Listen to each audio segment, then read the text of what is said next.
তার অনেক পয়গম্বর পাঠিয়েছেন।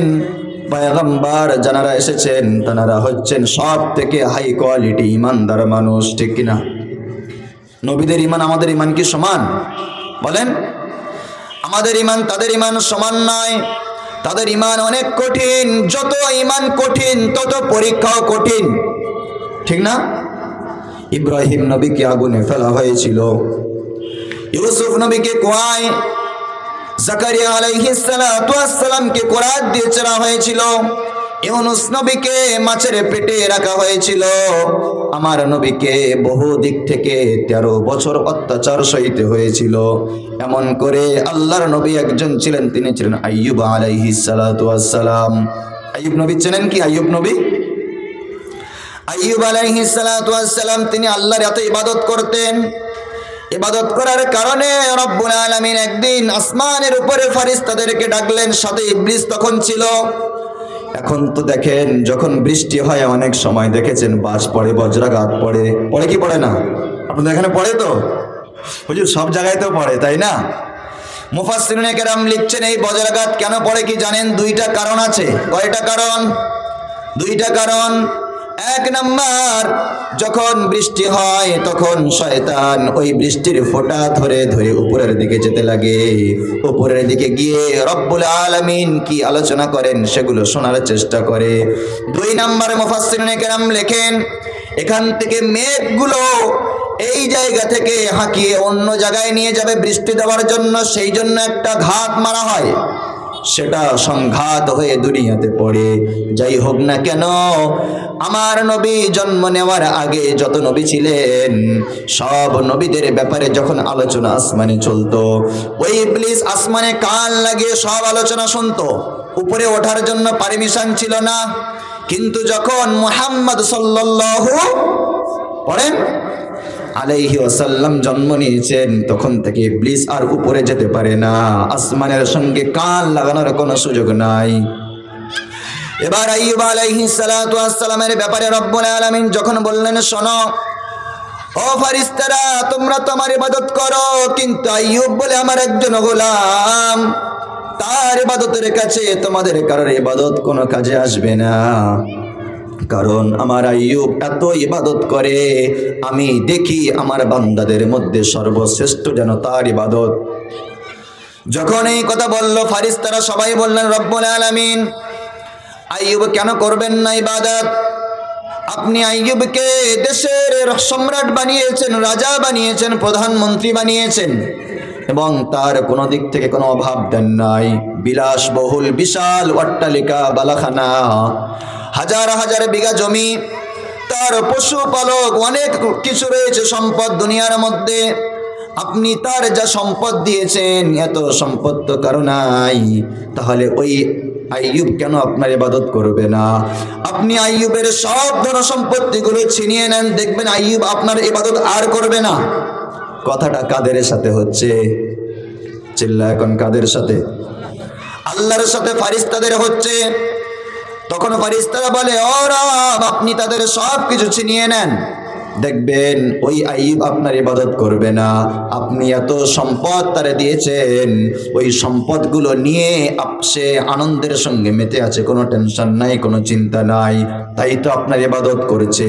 আপনি যদি সব সম্পদগুলো ধ্বংস করে দেন দেখবেন আইয়ুব ইবাদত আর মোটেই করতে যাবে না।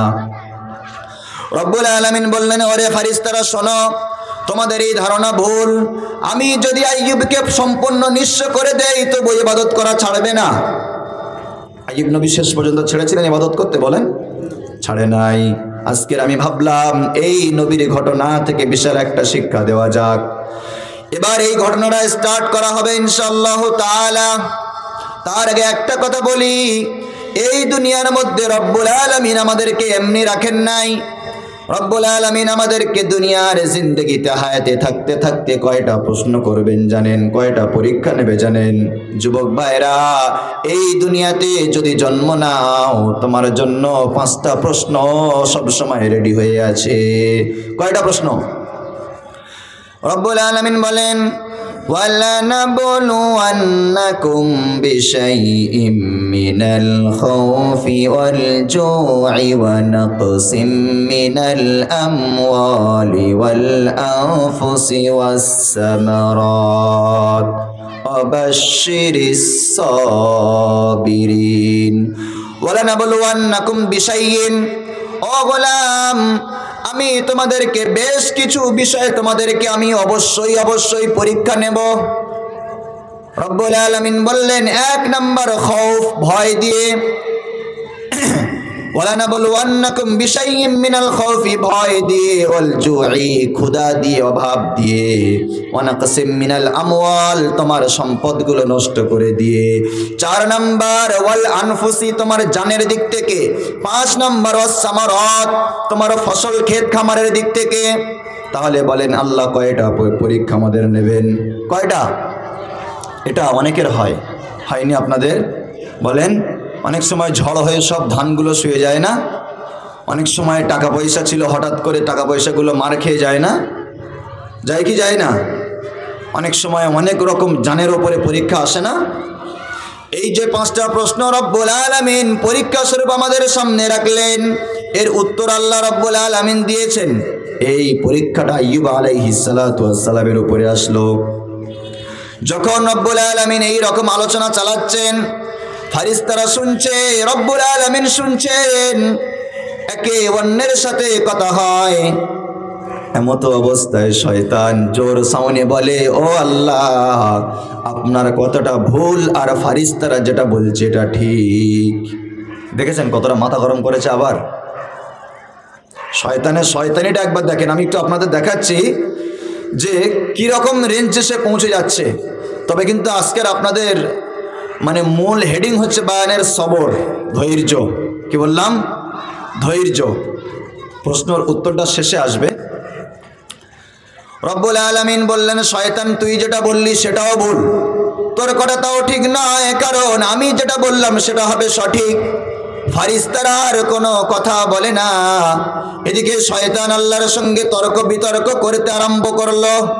আল্লাহ বলে, এই শয়তান, কোনো কথা বলবি না।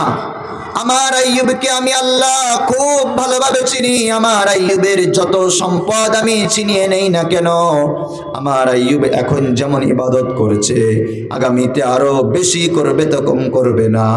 শয়তান শোনার পরে বলল, আল্লাহ, এটা আমার বুঝে আসে না। যদি তোমার এই কথা হয়, তাহলে আপনি আমাকে আইয়ুবের উপরে একটু কর্তৃত্ব দিয়ে দেন, আইয়ুবের ধন সম্পদের উপরে আমার একটু ক্ষমতা দেন, আমি দেখি আইয়ুবের ঈমানটা নষ্ট করতে পারি কিনা। আল্লাহ বলে, যা, তুই তো চেয়েছিলিস তোর হায়াতটা লম্বা, আমি সেটাও দিলাম। আজকের তুই আমার সঙ্গে চ্যালেঞ্জ করে বললি আইয়ুবের সব সম্পত্তির কারুকার্যতা, কৃতিকালাপ সব তুই তোর আয়ত্তে নিবি, যা, তোর আয়ত্তে দিলাম, আমার আইয়ুবের ঈমানটা নষ্ট করে দেখা। এবার আইয়ুব আলাইহিস সালাতু ওয়াস সালাম হঠাৎ করে একদিন ইবাদত করেন। তিনি তো জানেন না শয়তানের সাথে আল্লাহর এমন কথা হয়েছে, ফারিস্তারা এমন কথা বলেছে, তিনি তো জানেন না। হঠাৎ করে একদিন আইয়ুব নবী ইবাদতের মধ্যে রয়েছেন, শয়তান আশেপাশে ঘোরাফেরা করে। আইয়ুব নবী বুঝতে পেরেছে শয়তান এসেছে আমাকে ধোঁকা দেওয়ার জন্য। আইয়ুব নবী বলে, ও শয়তান, কি ব্যাপার, কেন ঘোরাফেরা করো, কি খবর, কিছু খবর আছে নাকি? শয়তান বলে, হযরত, কোনো খবর নাই, আপনি যে আল্লাহর ইবাদত করেন আমার খুব ভালো লাগে, আমি তাই এই ইবাদতগুলো সুন্দর করে দেখি, আমিও করব তাই। দেখেছেন, সে আবার ইবাদত করবে। এবার আইয়ুব আলাইহিস সালাতু ওয়াস সালাম তিনি ঠান্ডা মাথায় ইবাদত করেন। শয়তান তো এমনি আসে নাই, ও দেখতে এসেছে আইয়ুব কিভাবে ইবাদত করে, কিভাবে নামাজ পড়ে, কিভাবে জিকির আজগার করে, তার পরিবারটা কেমন, তার পরিবেশটা কেমন, সবগুলো দেখার জন্য সে আসলো। এসে হঠাৎ করে কোনো কথা না বলে একদিন দেখা যায় আইয়ুব আলাইহিস সালাতু ওয়াস সালাম তিনি সিংহাসনের মধ্যে বসে আছেন রাজপ্রাসাদে, কারণ তিনি তো ছিলেন সেখানকার বাদশাহ। একদিকে নবী আর একদিকে বাদশাহ, ব্যাপারটা বুঝতে পেরেছেন? মানে সুপার পাওয়ার হয়েছেন। ওনার দেশটা ছিল রোম দেশ, যেটাকে এখন আমরা ইউরোপ কান্ট্রি বলে চিনি, শাম দেশ। পরবর্তীতে রোম, এখন হয়েছে ইউরোপ। একদিন হঠাৎ করে আইয়ুব আলাইহিস সালাতু ওয়াস সালাম বসে আছেন, 3-4 জন ব্যক্তি হাউ হাউ করে কেঁদে কেঁদে তার সামনে হাজির হয়ে গেল। বললেন, কি খবর? বলে, হযরত, আপনি যে 3টা বিশাল বিশাল সুন্দর সাদা চকচকে ধপধপে ঘোড়ার উপরে উঠে আপনি সাওয়ারি করতেন, আপনি সাওয়ার হতেন, এদেশ থেকে ওদেশ, জঙ্গলে, সমুদ্রের কিনারায়, আপনি যেখানে ঘুরতে যেতেন আপনার 3টে সাওয়ারি ঘোড়া ছিল, আপনি যে 3টে ঘোড়ার উপরে চড়ে আপনি যেতেন, হযরত সেই 3টে ঘোড়া তো আমরা দেখভাল করতাম। হঠাৎ করে দেখলাম একটা আগুন এসে 3টে ঘোড়ার উপরে আঘাত করার কারণে 3টা ঘোড়া ওখানেই পড়ে মারা গিয়েছে। আমরা চিন্তায় বিভোর হলাম, কি করব জানি না, কি বলবো জানি না, না জানি আপনি কতটা মনক্ষুণ্ণ হবেন। আইয়ুব নবী বলে, শোনো, কান্না করার কোনো কারণ নাই। আমি আইয়ুব, আল্লাহ আমাকে এত সম্পদ দিয়েছেন, এত আমাকে সম্মান দিয়েছেন, এতগুলো পাওয়ার যোগ্য আমি না। তোমরা কান্না করো না, কোনো চিন্তা করো না, যা কিছু হয় সব কিছু কার তরফ থেকে? আল্লাহর তরফ থেকে হয়। আমার কাছে ওই 3টা ঘোড়া আমানত ছিল, হয়তো তাদের আমি ঠিকঠাক সেবা দিতে পারতাম না, তাই আল্লাহর সৃষ্টি আল্লাহ তুলে নিয়েছে। আমি আরো মাথা, আমার টেনশন খালি হয়ে গিয়েছে। আমি ইবাদত আগে যেমন করতাম আরো ভালো করে করব। কারণটা হলো, হয়তো আমার ইবাদতটা আল্লাহর পছন্দ হয় নাই, তাই আল্লাহ নিয়ামত ছিনিয়ে নিয়েছে। তোমরা কান্না করো না, আমার ইবাদত আরো বেশি করা লাগবে। বলেন তো, শয়তান চিন্তায় পড়ে যাবে কি যাবে না? শয়তান ভেবেছিল যে হয়তো 24 পরগনা বা কেল্লার মুসলমানদের মতো ইমান, যে নৌকোয় হঠাৎ করে পানি ঢুকছে এবং এক নামাজ টামাজ সব ছেড়ে দিয়েছে। কি সর্বনাশ! হাতুড়ি নিয়ে, পিরেক নিয়ে দৌড়াচ্ছে, তোকটা ঘরে যা ছিল তাই নিয়ে দৌড়াচ্ছে। হঠাৎ করে নৌকায় পানি উঠছে কেন? মাছ মারবো কি করে, তাই না? কিন্তু আইয়ুব নবী বলে, না, আমার হয়তো নামাজে কমি হচ্ছে, আমার হয়তো জিকিরে কমি হচ্ছে, সেই জন্য আমার আল্লাহ আমার উপরে বিপদ দিচ্ছে। ওই বিপদ আসার পরে 3টে ঘোড়া আমার চলে গিয়েছে, যাক, টেনশন খালি হলো, আর কোনো চিন্তা নাই। তাদের টেনশন মাথা থেকে খালি, আর বেশি বেশি আমি নামাজ পড়ি। শয়তান চিন্তায় পড়ে গেল, হায় রে, কি ব্যাপার! আমি তো ভাবলাম চিন্তায় হায় হায় করবে, কিন্তু কিছুই করে না, আরো বেশি দেখি ইবাদতের মধ্যে লেগে গেল। এমন ইমানদার পাওয়া যাবে কি? আর পাওয়া যায়, আছে, না থাকলে দুনিয়া থাকবে না, আছে। হয়তো আমি আপনি জানি না, কিন্তু আল্লাহর এমন বান্দা আছে যারা সারা রাত কি রাত নামাজের মুসাল্লায় কাটিয়ে দেয়, দেয় কি দেয় না? এইভাবে যখন হয়ে গেল 3টা ঘোড়া শেষ, শয়তান চিন্তায় বিভোর হয়ে গেল। আবার তার পরের দিন হঠাৎ করে দেখে 20-50 জন মানুষ, তারা মাথার চুল ছিঁড়তে ছিঁড়তে, কাঁদতে কাঁদতে তারা রাজ দরবারে হাজির হয়েছে।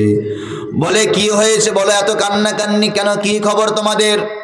বলে, হযরত, আর আমাদের কি খবর হবে? আপনি আমাদেরকে ক্ষমা করে দেন, আমাদেরকে মাফ করে দেন। আপনার যতগুলো ছাগল, উট, মহিষ, দুম্বা, ঘোড়া ছিল আমরা চড়াতাম, প্রায় 5000-এর অধিক। এত পশু আমাদের কাছে আপনি জিম্মি রেখেছিলেন, আমরা রাখাল, আমরা এগুলো নিয়ে চড়াতাম। হঠাৎ করে গত রাত্রে দেখলাম বিশাল একটা আগুন এসে সমস্ত পশুগুলোর উপরে আগুনটা পড়ে, পুরো আগুন জ্বলে সব পশুগুলো পড়ে ছাই হয়ে গিয়েছে। আমরা চিন্তা করলাম, কি আমাদের কোনো কমি হলো নাকি, কোনো ক্ষতি খারাপ আমরা কিছু করলাম নাকি? হযরত, আমাদেরকে ক্ষমা করে দেন, আমাদেরকে আপনি মারবেন না, বকাবকি করবেন না, জেলেও দেবেন না। আইয়ুব নবী বলে, আরে শোনো, আমি তো খুশি হলাম, কারণ ওই সমস্ত প্রাণীগুলো তো আমার না, হয়তো আমার আয়ত্তে ছিল, কিন্তু আসল সৃষ্টিকার ছেলেটা হয়তো আমার, কিন্তু বান্দাটা কার? জোরে বলেন, বান্দাটা কার? আল্লাহর। ও আমার পশুপালকেরা, কান্নাকান্নির দরকার নাই, নো টেনশন, নিশ্চিন্তে তোমরা থাকো, আমি তোমাদেরকে মাফ করে দিলাম। ওই সমস্ত পশুগুলো আল্লাহ নিয়েছে, আমি প্রায় চিন্তা করতাম অতগুলো পশুর আমি ঠিকঠাক খানা দিতে পারি কি পারি নাই, কিন্তু আজকের এই পশুগুলো আমার থেকে বিদায় নিল, আমার টেনশন খালি হয়ে গেল, মাথাটা একটু খালি হলো। আগে যত ইবাদত করতাম আরো বেশি এখন ইবাদত করার মতো সুযোগ পাবো আমি। শয়তানের মাথা খারাপ হয়ে যাচ্ছে, কারণ শয়তান আগুন লাগিয়ে দেয়, আবার এসে আইয়ুব নবীর দরবারে লুকিয়ে লুকিয়ে বসে দেখে আইয়ুব কি বলে। যখন দেখে আরে যত খারাপি করি আইয়ুব নবী তত দেখি আর ইবাদতের মধ্যে লেগে যায়। শয়তান তো চিন্তা করেছে আমি তো হাওয়াকে ফাঁসিয়েছিলাম, আদমকে জান্নাত থেকে নামিয়ে দিলাম, আইয়ুবকে কি পারবো না নাকি, কি হবে? আমি তো চ্যালেঞ্জ করলাম যদি আইয়ুবকে আমি ঈমান ভ্রষ্ট না করতে পারি আমার নাম শয়তান থাকবে না। আইয়ুব নবী তাদেরকে বলল কোনো চিন্তা নাই, আমাকে আরো ইবাদত করতে দাও, মাথা আমার টেনশন খালি হয়ে গেল। এই ঘটনা ইবনে কাসির রাহমাতুল্লাহি আলাইহি সম্পূর্ণ বর্ণনা দিয়েছেন। তিনি বলেন আবার তৃতীয় দিন হঠাৎ করে আরো 200-250 মানুষ তারা কাঁদতে কাঁদতে গ্রাম যেন কান্নার রোল পড়ে গেল। তারা আইয়ুব নবীর দরবারে হাজির হয়ে গেল, এসে বলে হযরত আমাদেরকে মাফ করে দেন, আমাদেরকে ক্ষমা করে দেন। তিনি বলেন কি হয়েছে তোমাদের, কারণ কি, কি ব্যাপার? বলে হযরত আপনার হাজার হাজার বিঘা জমি যেগুলো আপনি আমাদের উপরে ন্যস্ত করেছিলেন আমরা সেগুলো দেখভাল করতাম, পাকা ফসল পাকা গম ধান ভরা ছিল, হঠাৎ করে রাত্রেবেলা বিশাল আগুন লেগে গেল, আমরা আগুন থামাতে পারলাম না, সকাল পর্যন্ত দেখি একটাও আর ফসল নাই, সব ফসলগুলো পুড়ে ছাই হয়ে গিয়েছে। আইয়ুব নবী তাদের দিকে তাকিয়ে মৃদু হেসে বললেন ইন্না লিল্লাহি ওয়া ইন্না ইলাইহি রাজিউন। এই দোয়াটা কখন পড়তে হয় বলুন তো? বিয়ের সময়, বাচ্চা হলে বলেন, মুসিবতের সময় এই দোয়াটা পড়া লাগবে।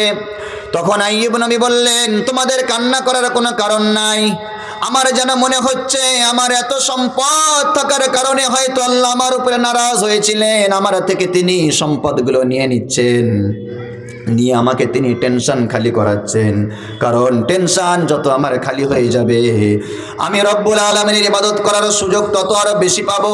তোমরা চিন্তা করো না, রব্বুল আলামিন বলেন আখলাকনাকুম ওয়া রাযাকনাকুম, ও গোলাম আমি তোমাদেরকে সৃষ্টি করলাম এবং তোমাদের রুজির দায়িত্ব আমি নিজেই নিলাম।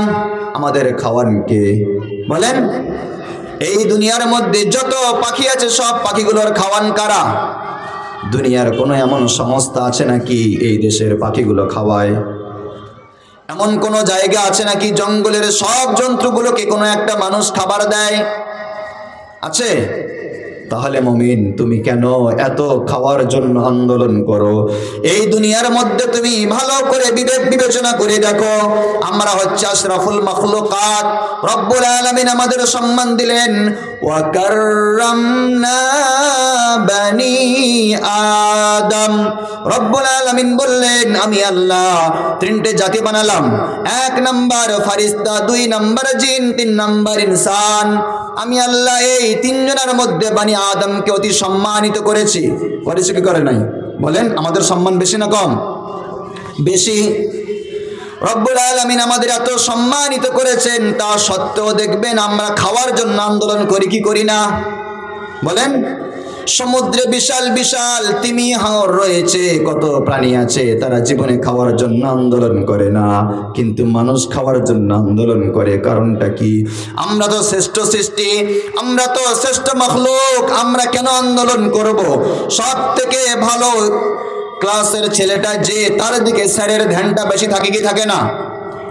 বাড়ির সব থেকে ভালো ছেলেটা যে, তার দিকে মা বাবার বেশি মন। কিন্তু দেখেন আমরা সব থেকে দামি সৃষ্টি হয়ে কেন আমাদের এত অভাব? আর তারা আল্লাহর তো শ্রেষ্ঠ সৃষ্টি নয়, তারা এমনি সৃষ্টি হয়েছে, কিন্তু তারা জীবনে খাওয়ার জন্য আন্দোলন করে নাই। একমাত্র উত্তর হয়তো আমি যেটা বুঝি, আমি জানি না আপনারা কি বোঝেন, আমি যেটা বুঝি রব্বুল আলামিন এই গোটা বিশ্ব যেটা বানিয়েছেন সব কিছু তার গোলামি করার জন্য। কিসের জন্য? গোলামি করার জন্য না? সমস্ত সৃষ্টি আল্লাহর গোলামি করে কি করে না? ইউসাব্বিহু লিল্লাহি মা ফিস সামাওয়াতি ওয়া মা ফিল আরদ। এই আসমানে এই জমিনে যা কিছু আছে সব কিছু আল্লাহর প্রশংসা করে, সব কিছু আল্লাহর প্রশংসা করে, কিন্তু মানুষ অনেক কম করে। তাই দেখেন যত সৃষ্টি আছে সব সৃষ্টি কিন্তু আল্লাহর ইবাদত গোলামি করে যাচ্ছে, তাই তাদের রুজির অভাব নেই। কিন্তু আমরা মানুষ, আমরা গোলামি করি না। আমরা সপ্তাহে 35 বার ডাক পড়লে 4 বার যাই, 31 বার যাই না। এমন মানুষ পাড়ায় আছে না নাই? আছে। তবে আল্লাহ তাদের হেদায়েত দিক, দোয়া করো। তাদেরকে খারাপ চোখে দেখবেন না, যারা নামাজ পড়ে না ওদেরকে খারাপ চোখে কোনোদিন দেখবেন না। কারণ আপনি খারাপ চোখে দেখার কারণে, আপনি বড় একটা কটু কথা বলার কারণে হয়তো সে ব্যক্তি ওই জুমায় আসছিল আর হয়তো সেটাও আসবে না। তাদেরকে ভালোবাসতে হবে, তাদেরকে বোঝাতে হবে, তাদের কাছে যেতে হবে, তাই না? এবার দেখেন আইয়ুব আলাইহিস সালাতু ওয়াস সালাম, তিনি বললেন আমার এই হাজার হাজার বিঘার জমির ফসল সব পুড়ে গিয়েছে, যাক কোনো টেনশন নাই, কোনো চিন্তা নাই, তোমরা চিন্তা করো না। আমি এত চিন্তা করতাম আমার এই ফসলগুলো কখন কাটা হবে, কখন ঝাড়া হবে, কখন রেডি করা হবে। আমার এই ফসলগুলো নাই, আর কোনো চিন্তা নাই। আমি আরো ঠান্ডা মাথায়, আমি আরো নিশ্চিন্তে রবের ইবাদত করতে পারবো। এই রকম কথা যখন তিনি রাজপ্রাসাদের মধ্যে বললেন, ইবলিস শুনে মাথা গরম হয়ে যায়। ইবলিস চিন্তায় বিভোর হয়ে গেল। ইবলিস আর কিছু খুঁজে পায় না, কিভাবে আইয়ুবকে আর ভটকাই। আমি যত আইয়ুবের ক্ষতি করার চেষ্টা করি, দেখি তার ঈমান আরো বাড়ে না কমে? বলেন, ঈমান বাড়ে না কমে? ঈমান আরো বেড়ে যায়। তারপরে ইবলিস চিন্তা করলো, দাঁড়া, তোমার তো সওয়ারি 3টা ঘোড়া ছিল, সেটাও দিলাম শেষ করে। শত শত উট, গরু, মহিষ, বকরি, ভেড়া, দুম্বা, সেগুলো দিলাম শেষ করে, তবুও চিন্তা যায় না তোমার। তোমার যত বিঘা বিঘা জমি ছিল সবগুলো শেষ করলাম, তবুও চিন্তা যায় না। এবার তোমার কিছু সন্তান আছে, ওনার 10টা ছেলে ছিল। কয়টা ছেলে মেয়ে করে? 10 জন ছেলে মেয়ে ছিল ওনার। আইয়ুব আলাইহিস সালাতু ওয়াস সালাম তার 10টা সন্তান। ওই 10টা সন্তানকে একজন মাস্টার শিক্ষক একটা ছাদের নিচে বসে তাদেরকে কোরআন হাদিস শেখাতেন, তাদেরকে ধর্মীয় জ্ঞান দিতেন। হঠাৎ করে ওই স্যার, ওই মাস্টার কাঁদতে কাঁদতে আইয়ুব নবীর দরবারে হাজির। ও নবী আইয়ুব, ও পয়গম্বর, আমাকে আপনি ক্ষমা করে দেন, আমাকে আপনি জেলে দেবেন না, আমাকে আপনি কৈফিয়ত নেবেন না। আমি আজকের হঠাৎ করে সকালবেলা পড়ানোর আগে আমি গিয়ে দেখলাম আপনার 10 জন সন্তান যারা আমার কাছে পড়ে তারা ওই ঘরের মধ্যে বসেছিল। আমি যখন গেলাম, গিয়ে দেখার পরে ওই ঘরের ছাদটা ওই 10টা ছেলের মাথার উপরে পড়েছে। আপনারা 10টা সন্তান সবাই ওই ছাদের নিচে একদম চেপে মারা গিয়েছে, আর কেউ একজনও বাকি নাই। বলুন তো কেমন লাগবে যদি কোনো বাবার, কোনো আব্বাজির এরকম সন্তান সবগুলো মারা যায়? থাকতে পারবেন আপনি? কাঁদবেন না? বলেন, কেমন কান্না লাগবে? একদম মা তো আর উঠতে পারবে না। অনেক সময় আমরা দেখেছি যে সমস্ত বাচ্চাগুলো পুকুরে ডুবে মারা যায় বা হঠাৎ করে রোগে মারা গেল। আজকের কথা বলছি আমি, আজকের কথা বলছি। আজকের আমার একটা ভাইপোকে নিয়ে আমি একটু হসপিটালে গিয়েছিলাম, তো শিশু দপ্তরে। তো আমার লাইনটা পিছন দিকে, আমি একটু দেরি হয়ে গিয়েছিল। তো হঠাৎ করে দেখি একটা মা বাচ্চাকে নিয়ে কাঁদতে কাঁদতে একদম সামনে চলে গিয়েছে, মানে ডাক্তারের সেন্টারে। আমি অতটা যাইনি, মেয়েদের আমি একটু সাইডে ছিলাম। তো খবর পেলাম যে বাচ্চার চোখ দাঁড়িয়ে গিয়েছে, সে বাঁটা থেকে হাউ হাউ করে কাঁদছে। শুধু ছোট বাচ্চা তো, জ্বরে মাথা গরম হয়ে চোখ দাঁড়িয়ে গিয়েছে। তাহলে একবার ভেবে দেখো, মা কেঁদে ফেলেছে, শুধু বাচ্চার চোখ দাঁড়িয়েছে। যদি বাচ্চাটা ইন্তেকাল করতো কি অবস্থা হতো? আইয়ুব নবীর 10টা সন্তান চলে গেল, কোনো টেনশন নাই, কোনো চিন্তা নাই, নিশ্চিন্তে আল্লাহর শুকর আদা করেন। ওরা হয়তো আমার 10টা সন্তান আপনি নিয়েছেন, হয়তো এদের আমি ঠিকঠাক পালন করতে পারতাম না, হয়তো ঠিকঠাকভাবে এদেরকে আমি দিন শিক্ষা দিতে পারতাম না। আপনার দেওয়া সম্পদ আপনি নিয়েছেন, এতে আমার কোনো দুঃখ নাই, আমার কোনো টেনশন নাই, কোনো চিন্তা নাই। শয়তানের তো আরো মাথা গরম হয়ে যায়, শয়তান চিন্তায় পড়ে গেল, হায় এই ভাবলাম হয়তো সন্তানগুলো, ছেলে মেয়েগুলো সবগুলো নষ্ট করলাম, হয়তো এবার কিছু কান্নাকান্নি হয়তো করবে, হয়তো একটু ওই চেয়ার ছেড়ে, রাজপ্রাসাদ ছেড়ে হয়তো দৌড়ে গিয়ে দেখবে যে সন্তান কোটা কোথায় মরে আছে। তিনি বললেন, না, আমি চিন্তা করব না, কারণ হয়তো সন্তানটা আমার, কিন্তু বান্দাটা আল্লাহর। আমার চিন্তা করার কারণ নাই, তার বান্দা তিনি নিয়েছেন, আমি চিন্তা করব না। আমি আইয়ুব, আমি চিন্তায় বিভোর হয়ে যাই। হয়তো আমার একটা কমি আছে, আমি ইবাদত ঠিকঠাক করতে পারছি না, আমার নামাজ, আমার জিকির, আমার তাসবিহ হয়তো ঠিকঠাক হয় না, সেই জন্য হয়তো রব্বুল আলামিন আমার থেকে ছিনিয়ে নেয়। এই চিন্তা ভাবনা করে তিনি আরো ইবাদতের মধ্যে মন দিলেন। শয়তান তো চিন্তায় মাথা খারাপ, কি হবে আর কি করে আমি আইয়ুবকে পথ ভটকে দেবো, কিভাবে আর তার কি করতে পারি। এই চিন্তা ভাবনা করতে করতে ইবলিস এখন শেষ চিন্তা করলো, দাঁড়াও, এই যে 4 দিন পর পর এত বড় বড় বালা মুসিবত আসার পরেও ও আইয়ুব তোমার একটু মনে কিছু হয় না, তুমি আর ইবাদত বেশি করো।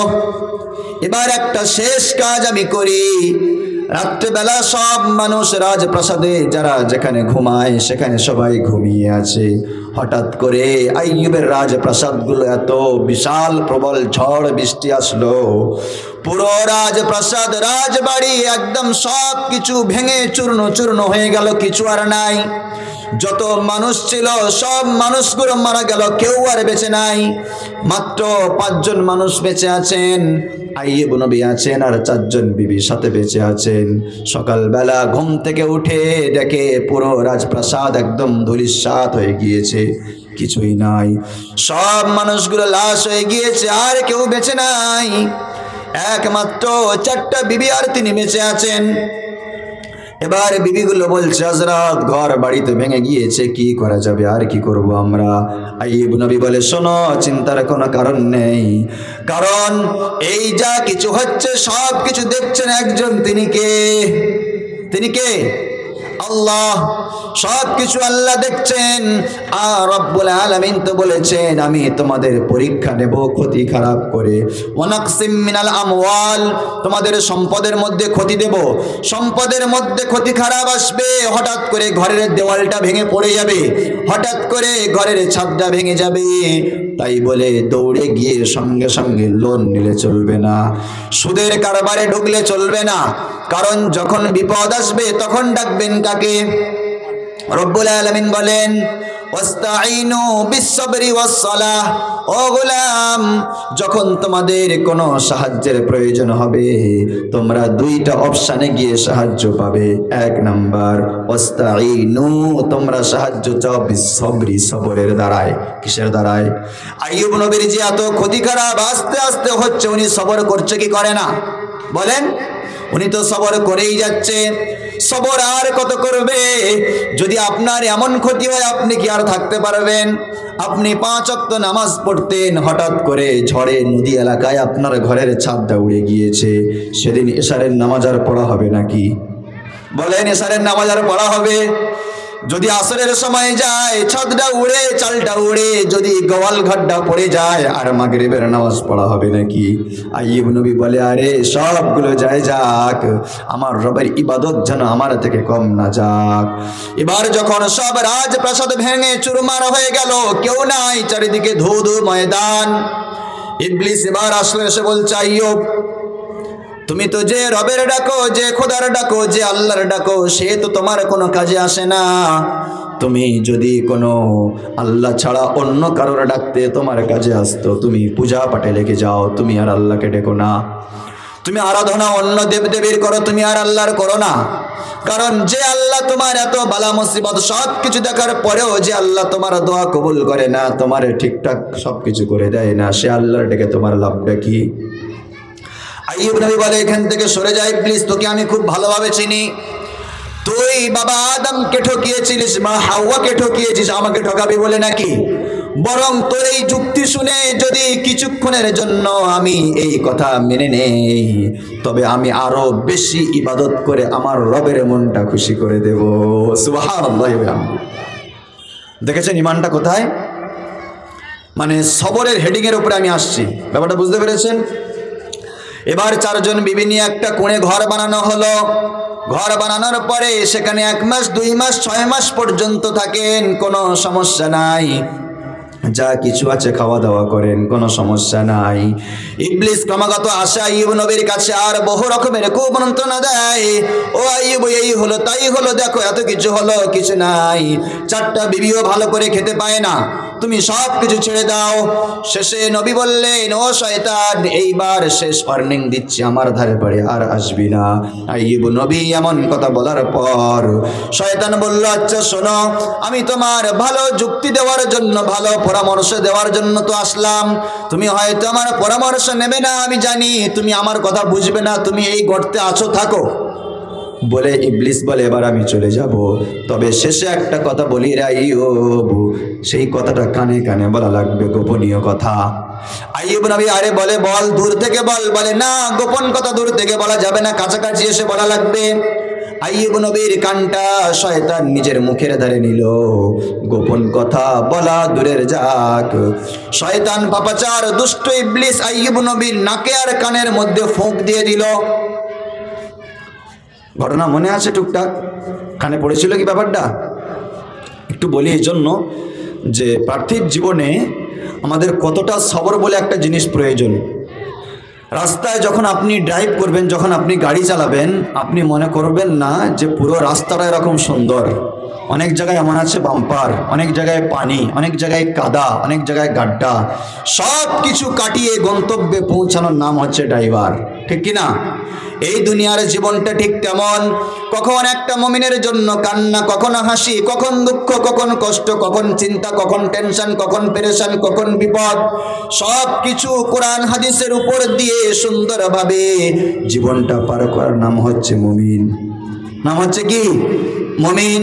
আপনাদেরকে প্রশ্ন করি, নারী আর পুরুষের মধ্যে সব থেকে বেশি সবর করার ক্ষমতা আল্লাহ কাদের দিয়েছেন? নারীদের না পুরুষের? বলেন, মায়েদের সবর ক্ষমতা, ধৈর্য ক্ষমতা বেশি না ছেলেদের? মেয়েদের। ভাই সঠিক কথা বলেছ। কারণটা কি জানেন? আমি একটা কথা বুঝি, ঈদের দিন কেউ কাজে যান? আপনারা কেউ কাজে যান ঈদের দিন? কিন্তু যত ঈদ হোক না কেন, রান্না করার ছুটি কোনোদিন মায়েরা পায় না। পায়? বলেন, যত ঈদ হোক আর যাই হোক, এই যে জলসা হচ্ছে, হয়তো ভাবছে গিয়ে একটু হুজুরের ওয়াজ শুনি, একটু কোরআন হাদিসের কথা শুনি, কিন্তু এত আজকের দিনে আরও রান্নার চাপ, তাই না? এখান থেকে খাওয়া দাওয়ার ব্যবস্থা করা হয়নি তো মেহমানদের জন্য, বাড়িতে কুটুমদের জন্য তো আর সবার তো হয়ে উঠবে না নাকি? 300 ঘর মানে প্রায় 1000-এর উপরে মানুষ, আল্লাহ ভালো জানে। যাই হোক, ওদিকে নয়। এবার শুনেন, আইয়ুব আলাইহিস সালাতু ওয়াস সালামকে শয়তান ক্রমাগত ধোঁকা দিচ্ছে, কিন্তু কোনো দিক থেকে পেরে উঠছে না। শয়তান বারবার চিন্তায় পড়ছে, কি হবে কি হবে জানি না। ওই যে ফুৎকার দিয়ে শয়তান চলে গেল, সন্ধ্যার সময় আইয়ুব নবীর নাকে আর কানে ফুঁক দেওয়ার কারণে সারা রাত আল্লাহর নবী খুব একটা বিভোর জ্বরের মধ্যে তার কাটলো। সকাল যখন হয়ে গেল, শরীরটা আস্তে আস্তে ফোলা শুরু করলো, শরীরটা ব্যথা হওয়া শুরু করলো। একদিন, 2 দিন, 3 দিন, 4 দিন যাওয়ার পরে শরীরে একটা একটা ফোসকা পড়া শুরু করলো, ঠোসা ঠোসা হয়ে গোটা শরীরে একটা পানি জমতে আরম্ভ করলো। সঙ্গে সঙ্গে বিবি রহিমা সহ আর সব বিবিরা দৌড় দিল ডাক্তারখানায়।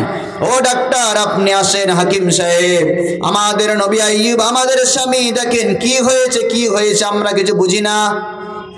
বিবিরা তো আর শয়তানকে দেখতে পায় না, তারা তো আর দেখে নাই যে আইয়ুব নবীর নাকে আর কানে শয়তান ফুঁক দিয়ে চলে গিয়েছে।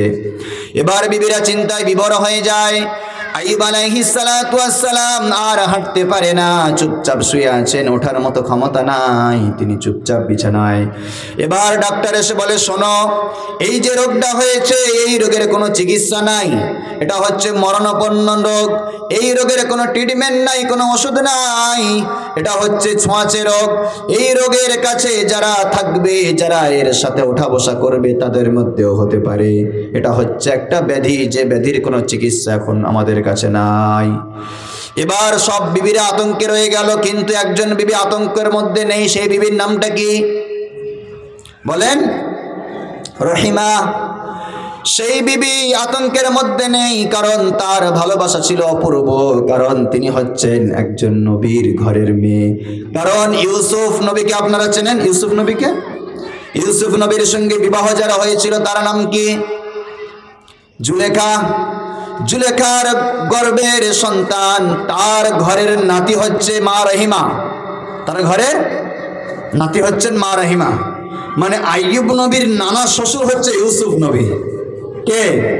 ইউসুফ নবী, আর নানি শাশুড়ি হচ্ছে জুলেখা, তাই না? তো নবীদের সঙ্গে চেন সিস্টেম আছে, অন্তরটা অবশ্যই একটু মায়াশীল হবে। যারা দেখবেন আলেম পরিবারের সঙ্গে যুক্ত, ওদের অন্তরটা অনেকটা নরম হয়। এবার শোনেন, আস্তে আস্তে আইয়ুব নবীর অবস্থা খারাপ হয়ে যায়। ওই জায়গাগুলো ঠোসা পড়েছিল, যে জায়গাগুলো, সেখানে আস্তে আস্তে পোকা জমতে শুরু করে। একটা দুইটা নয়, বরং পোকা সেখানে থাকতে থাকতে গোটা গোস্ত মাংসগুলো পচে গেল। এমনকি পোকার সাথে শরীরের গোস্তগুলো মাটির মধ্যে অনেক সময় পড়ে যায়, মাটির মধ্যে ওই গোস্তগুলো পড়ে যায়, পোকাগুলো পড়ে যায়। এত কষ্ট হয়, আইয়ুব নবী উঠে তো দাঁড়াতে পারে না, এটা বন্ধ হয়ে গিয়েছে। আইয়ুব নবী উঠে দাঁড়াতে পারে না। আইয়ুব নবী বিবি রহিমাকে বলে, রহিমা একটু গরম পানি করে দাও। স্বামীর খেদমত কেমন করতে হয় মায়েরা শোনেন। আপনার স্বামী হঠাৎ করে ঠান্ডার সময় অনেক রাত করে বাড়ি ফিরলো, দরজায় আওয়াজ দিল, আপনি উঠলেন, ভালো কথা, কিন্তু ভাতটা যে ঠান্ডা হয়ে গিয়েছে, গরম করার দরকার।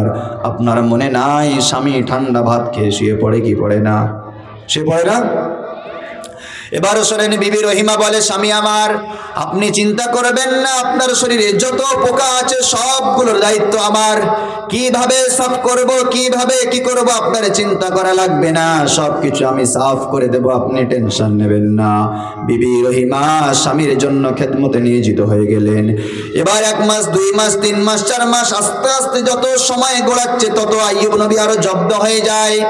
আস্তে আস্তে কথা বলার মতো শক্তি নাই, উঠে বসতেও পারেন না, জোরে কথা বলতে পারেন না, পাশ ফিরেও তিনি বসতে পারেন না। এই দৃশ্য দেখে ওই সমস্ত বিবিগুলো বলা বলি শুরু করলো, আরে এই রকম পচা গলা স্বামীর কাছে কেউ থাকে নাকি? তারা বলল, রহিমা তুমি আইয়ুব নবীর সেবা করেছো করো, কিন্তু ডাক্তার বলেছে ওর ওই থালা বাসনগুলো আমাদের হাত দেওয়া যাবে না, তুমি কলা পাতায় খাও। কিতাবের মধ্যে এসে বলছে, রহিমা তুমি কলা পাতায় খাও, তুমি আমাদের বাসন বাটিতে হাত দেবে না। বিবি রহিমা খুব নরম মনের মা, তিনি বলে, ঠিক আছে বোনেরা, আমি আপনাদের কোনো জিনিসে হাত দেবো না। বলে, আমাদের কাপড় চোপড় কিছুতে হাত দেবে না, তুমি আলাদাভাবে থাকো তোমার স্বামীকে নিয়ে, আমরা আর এখানে থাকবো না। তখন রহিমা বলল, আপনারা কিভাবে এই কথা বলেন? 80 বছর যাবত যে আইয়ুব নবীর সংসারে আপনারা ছিলেন, এত আনন্দ আর ভোগ বিলাসের সাথে আপনাদের জীবন কেটেছে, মাত্র 6-7 মাস আইয়ুব নবী অসুস্থ হয়েছে। আপনারা আইয়ুব একটা নবী আর আপনাদের স্বামী, আপনারা কিভাবে তাকে এমন কথা বলতে পারেন? বলে, রহিমা তুমি অনেক কথা বলবা, আমরা কোনো কথা শুনতে চাই না, তুমি আইয়ুব নবীকে বলো, স্বামীকে বলো, আমাদের যেন তালাক দিয়ে দেয়।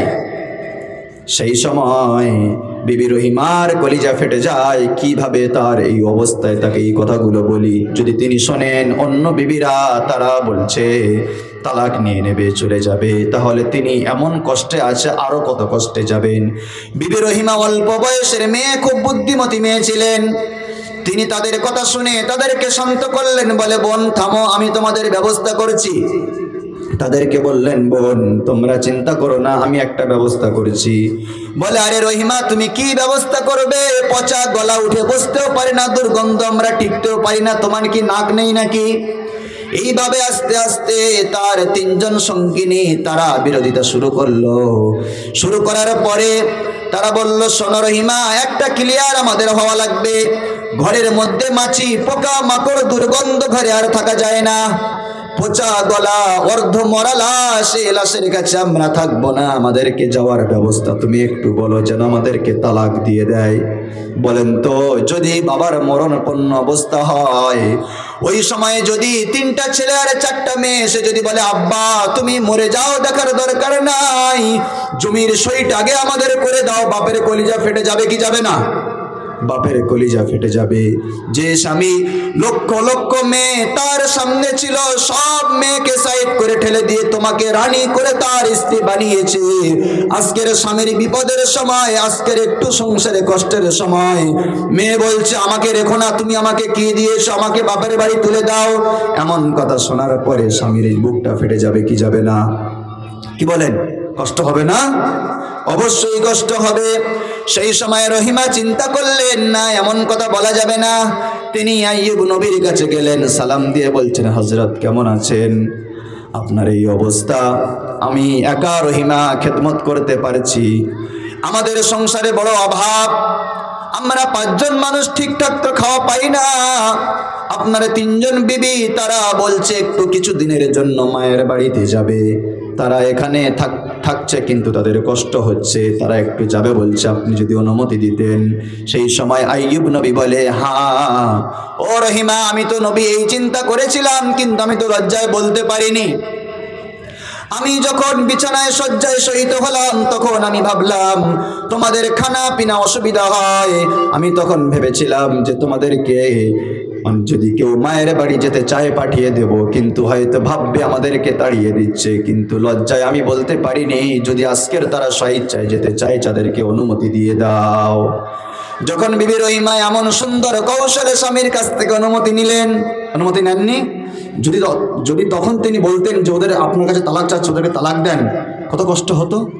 উনি বললেন তারা একটু মায়ের বাড়ি যাক, তারা যেতে চায় না, তাদেরকে আমি দায়িত্ব নিয়ে বলছি, কারণ খাওয়ার কষ্ট হচ্ছে আপনার বাড়িতে, আমি আপনার সামলে নেব, তারা একটু যায় যাক। তখন তিনি বললেন ঠিক আছে, পারমিশন দিয়ে দিলাম। 3 জন বিবি তারা চলে গেল, কেউ আর আসে নাই। এবার এমন অবস্থা, ডাক্তার আর ওষুধ দেয় না, কোনো দাওয়াও দেয় না, কোনো চিকিৎসা আর নাই। এইভাবে আইয়ুব নবী ঘরের মধ্যে পড়ে আছে, লোকজন কেউ দেখতে আসে না। হঠাৎ করে গ্রামের যারা মেম্বার ছিল তারা দল বেঁধে আইয়ুব নবীর ঘরে এসে বলছে, এই যে লাশ এখানে পড়ে আছে, আমরা গ্রামের সব জায়গায় থেকে গন্ধ পাচ্ছি, আগে লাশটা এখান থেকে হটাও। ও রহিমা, এই লাশটা এখান থেকে বার করো। তখন রহিমা বলেন, আমার স্বামী তোমাদের বাদশা ছিল, তোমাদের ঘর বিল্ডিং বালাখানা সব করে দিয়েছে, তোমাদের জন্য রাস্তাঘাট পানি খাল বিল সব ব্যবস্থা করেছে, আজকের তিনি অসুস্থ, তোমরা এমন কি করে বলো। তারা বলে কোনো কথা শুনবো না, তাড়াতাড়ি এখান থেকে বিদায় নাও, কারণ এই যে রোগ আইয়ুবের ধরেছে, এই রোগ গ্রামে ছড়িয়ে গেলে আমরাও বাঁচতে পারবো না। এবার বিবি রহিমা আল্লাহর কাছে কাঁদে, আল্লাহ কি করব আমি। একবার স্বামীর মুখের দিকে তাকায়, একবার আল্লাহর কাছে হাত তোলে। আইয়ুব নবী মৃদু স্বরে ডাক দেয়, রহিমা শোনো, ও রহিমা, আমি যা অসুস্থ হয়েছি হয়তো আমি আর সুস্থ হতে পারবো না, বরং 3 জন তোমার বোন আমার স্ত্রী চলে গিয়েছে, তুমিও চলে যাও, কারণ তোমার এই টকটকে সুন্দর শরীরটা আমার কাছে রেখে তুমি নষ্ট করো না, তুমি হয়তো এই রোগে আক্রান্ত হয়ে যাবে, তুমি চলে যাও। রহিমা কেঁদে বলে, আমি কেন যাব। বলে, না তুমি চলে যাও, আমি একা অসুস্থ, আমি তো আর হয়তো বেঁচে উঠে দাঁড়াতে পারবো না, আমাকে রাতের অন্ধকারে শিয়াল কুকুর এসে আমাকে হয়তো খেয়ে নেবে, আমার জীবন সমাধি হয়ে যাবে। রহিমা, ওই যে গ্রামের মানুষগুলো এসে তোমাকে হুমকি ধামকি দিল, হয়তো ওরা এসে তোমাকে মারধর করতে পারে, আমি তোমাকে খুব ভালোবাসি গো রহিমা, আমি সহ্য করতে পারবো না, আমি তোমাকে যাওয়ার অনুমতি দিচ্ছি, তুমি চলে যাও। রহিমা আইয়ুব নবীর ওই পচা গলা পায়ের উপরে ঝাঁপ দিয়ে পড়ে ঝরঝরে করে কাঁদে আর বলে, স্বামী, একটা নারী হয়ে জন্ম নেওয়ার পিছনে স্বামীর সেবার থেকে বড় জিনিস বলে আর কিছু নাই। রব্বুল আলামিন বিশ্ব নবীর দ্বারা জানায়, যদি কোনো মহিলা, যদি কোনো মা ইন্তেকাল করে, যদি কোনো মা দুনিয়া থেকে বিদায় নেয়, আর তার স্বামী যদি তার প্রতি খুশি থাকে, আর যখন ওই মহিলাটার খাটিয়া করে নিয়ে কবরস্থানের দিকে নিয়ে যাওয়া হয়, আর তার স্বামী যদি বলে, আমার বিবি সত্যি ভালো ছিল, সত্যি ওর গুণটা ছিল সুন্দর, আমার বিবি সত্যিকারে ভালো মেয়ে ছিল, আমার রব্বুল আলামিন বলেন, ওই মেয়েটা যত পাপ করুক না কেন, আমি ওই মেয়েটাকে, ওই বান্দিটাকে জান্নাতি বলে ঘোষণা করে দেই। এবার রহিমা বলছে, না আমি যাব না, আমাকে আল্লাহ বানিয়েছেন আপনার সেবা করার জন্য, নারী জাতির সব থেকে বড় জিনিস হচ্ছে সেবা করা। আমি একদিন আমার কিছু ছাত্রীকে প্রশ্ন করলাম, দেখো বোন, তোমরা আমার হয়তো ছাত্রী, আমি একজন ইয়াং ছেলে, একটা মেয়ে কি চায় সেটা আমি জানি। মেয়েরা সবসময় স্বামীর কাছে ভালো খাওয়া চায় না, ভালো পড়া চায় না, ভালো থাকা চায় না, একটু কি চায়, একটু কি চায় স্বামীর কাছে, ভালোবাসা চায়। ওটা তো ছেলেরা জানে, তোমরাও জানো, সবাই বলে মেয়েরা স্বামীর কাছে একটু ভালোবাসা চায়, একটু ভালোবাসা দিলে আর কিছু লাগে না। কিন্তু একটা ছেলে একটা মেয়ের কাছে কি চায় তোমরা কি জানো? বলে হুজুর জানি না। একটা স্বামী তার স্ত্রীর কাছে কি চায়? তোমরা তো স্ত্রী হবে, তোমরা তো মা, তোমরা তো ভাবি, কাকি, মেয়ে হয়েছো, তোমরা কি চাও আমরা জানি, কিন্তু স্বামীরা কি চায় তোমরা কি জানো? বলে না। আমি বললাম স্বামীরা তিনটা জিনিস চায়। কয়টা জিনিস? 1 নম্বরে স্বামীরা চায় খিদমত, 2 নম্বরে সম্মান, 3 নম্বর হুকুম মানতে হবে তার। আপনার স্ত্রীর কাছে আপনি টাকা চান, বাড়ি কিছু চান, কি চান? 1 নম্বরে খিদমত। এগুলো মায়েদেরকে জানতে হবে তো, যে স্বামীর জন্য শুধু জরির কাজ করলে হবে না, সারাদিন মাস বাঁচলে হবে না, স্বামীর খেদমতটাই যথেষ্ট। যাই হোক, বিবি রহিমার এই অবস্থা। হঠাৎ করে তার পরের দিন আবার সেই লোক, আরো বেশি জন কিছু মানুষ আসলে এসে বলছে, রহিমা, কাল তোমাকে বললাম এখান থেকে বার হওয়ার কথা, তুমি কেন বার হলে না? এখান থেকে বার হয়ে যাও, তোমার সময় দিলাম। ও রব! তখন রহিমা কেঁদে বলে, রব গো, এই সময় আকাশে তো বৃষ্টি হয়, ঠান্ডার সময়, সেই সময় আবার ঠান্ডা পড়েছে, আবার বৃষ্টি হচ্ছে। আইয়ুব নবী ওই জায়গায় বসে কাতরাচ্ছে, শুয়ে কাতরাচ্ছে, ঠিকঠাক ভাবে দাঁড়াতে পারে না। লোকেরা এসে আবার হুমকি ধামকি দিচ্ছে, এখনই গ্রাম থেকে বিদায় নাও। বিবি রহিমা বলে, সকালটা হওয়ার সময় দাও, কারণ এই গভীর রাত, ঠান্ডার সময় আবার আকাশ থেকে বৃষ্টি নামছে, কোথায় যাব স্বামীটাকে নিয়ে? বলে, জানি না কোথায় যাবে, তুমি কোথায় যাবে যাও, আমাদের কোনো জানার দরকার নাই। এই বলার পরে তখন আইয়ুব নবী বলে, ও রহিমা, আমি তো তোমাকে বললাম তুমি আমাকে রেখে চলে যাও, কারণ তুমি আমাকে নিয়ে কোথায় যাবে? আমি তো উঠে হাঁটতে পারি না, আমার সব সম্পদ শেষ হয়ে গিয়েছে, আমার অর্থ সম্পদ সব শেষ, শুধু আমি মাত্র বেঁচে আছি, শরীরটাও শেষ, আমি কিছু তো করতে পারবো না। তুমি আমাকে তোমার কাঁধেও তুললে, আমার গায়ের পচা গোস্ত মাংসগুলো তোমার গায়ে লাগবে, তোমার গায়ে রোগ হয়ে যাবে, তুমি আমার গায়ে ভালো করে যেন নিও না, তুমি আমাকে যেন তুলো না, তুমি চলে যাও, রাত্রে কুকুর শিয়াল এসে আমাকে খেয়ে নিক। বিবি রহিমা অঝর নয়নে কাঁদে আর বলে, স্বামী গো, আপনি শত শত মেয়েকে সাইড করে দিয়ে আমাকে আপনি আপনার বিবি বানিয়েছেন, আপনি এমন অবস্থায় যদি আমি আপনার কাছে থেকে চলে যাই, রবের সামনে জবাব দিতে পারবো না। যখন এই কথা বললেন, আইয়ুব নবী বললেন, ও রহিমা, কি করা যায় বলো? তখন কাছে কিছু মুদ্রা ছিল, টাকা পয়সা ছিল, সেগুলো একটা পুল্লি করে বেঁধে নিলেন। বেঁধে নেওয়ার পরে ওই গভীর রাতে ঠান্ডার সময় বৃষ্টি হয়, ছোট্ট একটা কাপড় জাতীয় ত্রিপল দিয়ে আইয়ুব নবীকে একটু মুড়লেন। মুড়ে বিবি রহিমা আইয়ুব নবীকে কাঁধের উপরে তুলে অজানা পথে পাড়ি দিয়েছেন। কোথায় যাবে জানে না, কলিজার টুকরা স্বামী, আরেকদিকে আল্লাহর পয়গম্বর। অজানা পথ, ঠান্ডার সময়, রাতে আবার বৃষ্টি, কোথায় যাবে কোনো ঠিকানা নাই। একা একা চলতে চলতে চলতে চলতে তিনি গ্রাম শেষ করলেন। হঠাৎ করে সামনে গিয়ে দেখে একটা জঙ্গল। তিনি ভাবলেন, জঙ্গলে তো আর থাকা যাবে না, একটু আগিয়ে যাওয়ার পরে আবার একটা সকাল সকাল আশা ভাব হয়ে যাওয়ার পরে একটা আবার গ্রাম দেখতে পেলেন। ওই গ্রামের কিনারায় আইয়ুব নবীকে একটু রাখলেন। অনেক কষ্ট হচ্ছে, কাঁধে তো নিয়ে এতক্ষণ চলা সম্ভব নয়। একে 3-4 দিন ক্ষুধার জ্বালা, পেটে খানা নাই, আবার কলিজার টুকরা স্বামীকে কাঁধে বহন করে যাওয়ার মতো শক্তিও নাই। বিবি রহিমা চলতে থাকলেন। ওইখানে যাওয়ার পরে সকালবেলা ওই গ্রামের মানুষেরা দেখতে আসলো, কে একটা মেয়ে ঘাড়ে করে কাঁধে করে কি একটা আনলো এখানে। তারা এসে যখন দেখে একটা মানুষ, পচা গলা মানুষ, গায়ে থেকে দুর্গন্ধ, তারা বলল, কে তুমি? তিনি বললেন, আমি রহিমা। কে এটা? বলে, এটা আমার স্বামী। কি অবস্থা? বলে, আমার স্বামীর এইরকম রোগ হয়েছে, আমাদের গ্রাম থেকে বার করে দিয়েছে, আমি আমার স্বামীকে কোথায় ফেলবো? আমি আমার স্বামীকে নিয়ে হাঁটতেছি, আপনাদের এখানে এসে বসলাম। বলে, কে তুমি? কোনো পরিচয় জানি না, এখান থেকে নিয়ে তুমি চলে যাও। বিবি রহিমা আল্লাহর কাছে কাঁদে, ও রব, আমার তো ঘর নাই, বিল্ডিং নাই, বালাখানা নাই, কিছু নাই, আমি আমার স্বামী আইয়ুবকে নিয়ে কোথায় যাব? রব গো, তুমি ঠিকানা বলে দাও। আইয়ুব নবীকে নিয়ে তিনি আবার চলতে চলতে চলতে চলতে বিকাল হয়ে গেল। একটা গ্রামের কিনারায় গেলেন, তারাও থাকার জায়গা দিল না। এই রকম কন্ডিশন দেখে তারাও বলল, চলে যাও। শেষমেশ রহিমা বলে, স্বামী আমার, ও আল্লাহর পয়গম্বর, আপনি বলেন। আমি তো রহিমা চেষ্টা করে দেখছি, কোথাও কেউ আমাদের থাকতে দেয় না। তখন আইয়ুব নবী বলে, শোনো রহিমা, তুমি আমাকে বরং নিয়ে ওই জঙ্গলের দিকে এগিয়ে চলো, যেখানে কোনো মানুষজন নাই, কেউ দেখতে পাবে না, সেখানে নিয়ে চলো, সেখানে আমাকে রেখে দাও।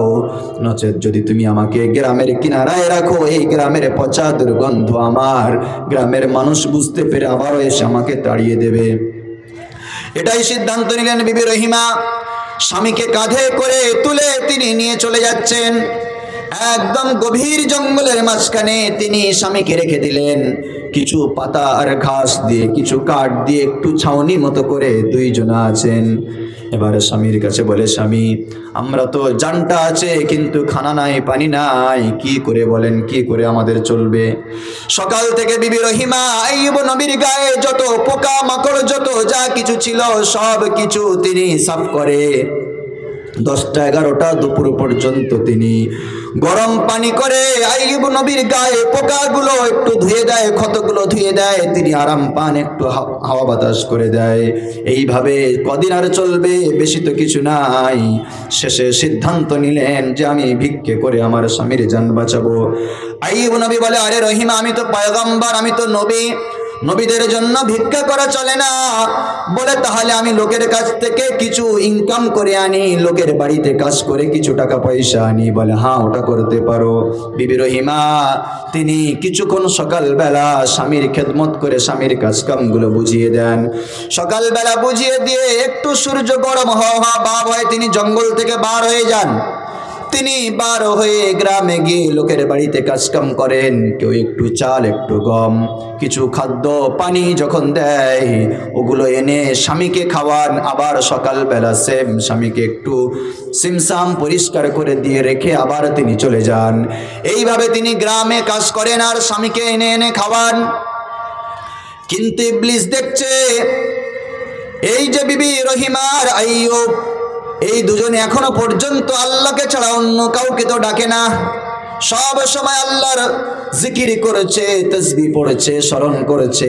ক্রমাগত শয়তান ধোঁকা দিচ্ছে, বলছে, আরে এই ডেকে কি হবে, তুমি তোমার অবস্থাটা দেখো, আল্লাহ তোমার কোথা থেকে কোথায় আনলো, রাজপ্রাসাদ থেকে জঙ্গলে ফেললো, তোমার কি এখনো হোশ হয় নাই আইয়ুব? আইয়ুব বলে, ইবলিস, আমি তোকে ভালোভাবে চিনি, আমার রব আমাকে যে হালাতে রাখবে সে হালাতে শুকরিয়া আলহামদুলিল্লাহ, আমি আল্লাহর প্রশংসা করতে ভুলবো না, কারণ এই জানটা যিনি দিয়েছেন তার জন্য যদি জানটা আমি দিতে পারি আমার কোনো যায় আসে না। ইবলিস চিন্তায় পড়লো, কি করা যায়? এখন তো দেখছি আইয়ুব নবী যেমন ছিলেন তেমন আছে, রোগ আর বাড়ে না।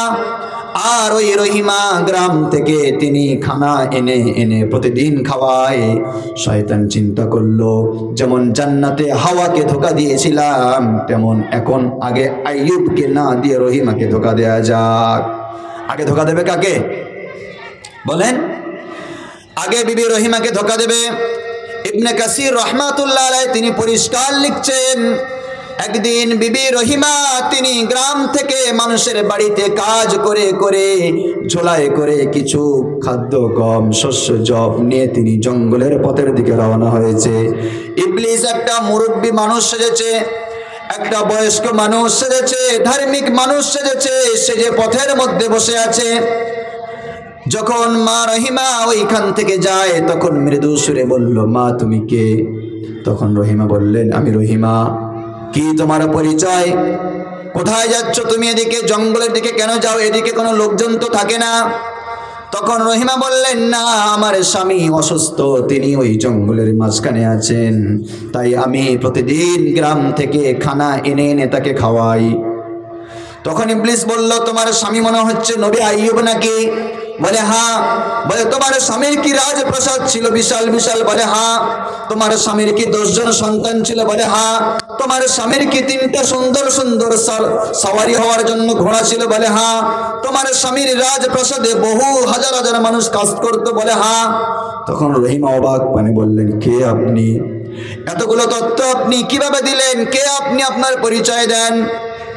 তখন সেই বৃদ্ধা বলল, ইবলিস তখন বলল, আমি হলাম মুরব্বী আল্লাহওয়ালা মানুষ, আমি সব কিছু জানি কোথায় কি হয়, এই পৃথিবীতে কোথায় কি ঘটে আমি সব কিছু জানি, আমি সব কিছু আমার নোকে দর্পণে রাখি।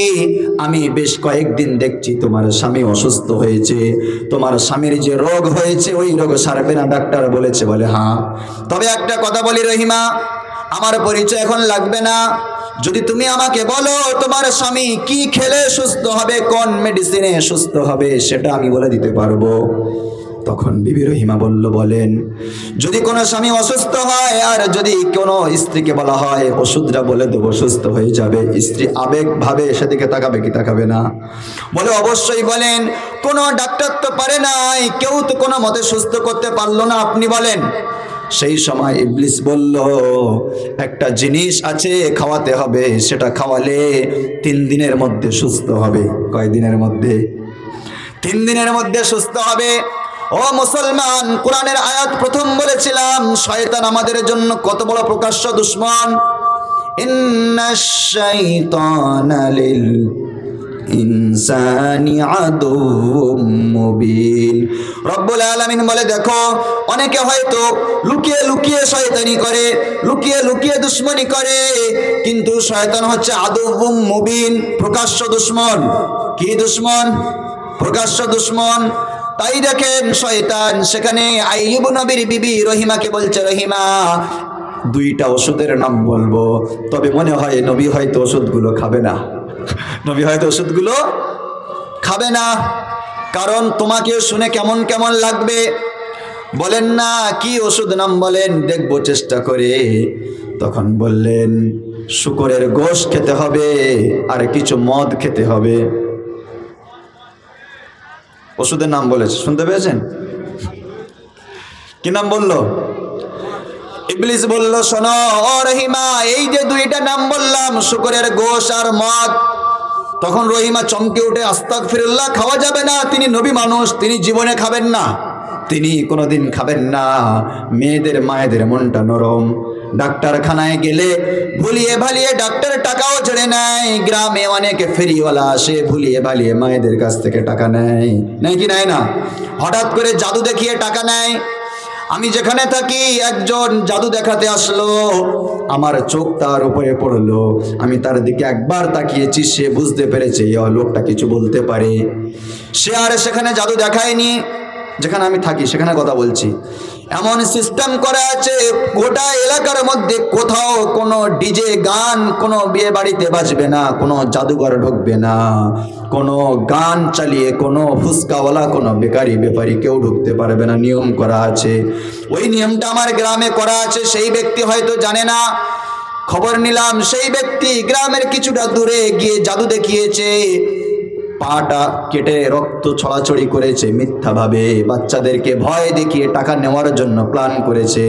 যখন আমার কাছে খবর দিল কিছু মানুষ, হুজুর সেই ব্যক্তিটা কি করছে দেখেন, আমি গেলাম আর বললাম কি ব্যাপারে, কি আমাকে জাদুটা দেখান। তখন সে আর জাদু দেখায়নি। আমি বললাম ঝট করে টাকাগুলো আপনি বার করেন, চালাকি পেয়েছেন এখানে।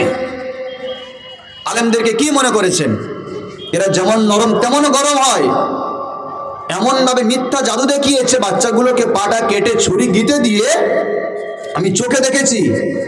বলছে যদি টাকা না দাও, যে যে বাচ্চা দেখেছে, যে যে মা দেখেছে, তাদের বাচ্চাগুলোর ক্ষতি হবে। বাচ্চারা দৌড়েছে 10 টাকা 20 টাকা করে আনতেই হবে। আমি বলছি টাকাগুলো কেউ দেবে না, যে টাকা দিয়েছো সব টাকাগুলো নাও, আর যদি মনে ভালো লাগে আল্লাহর ঘরে মসজিদে দাও।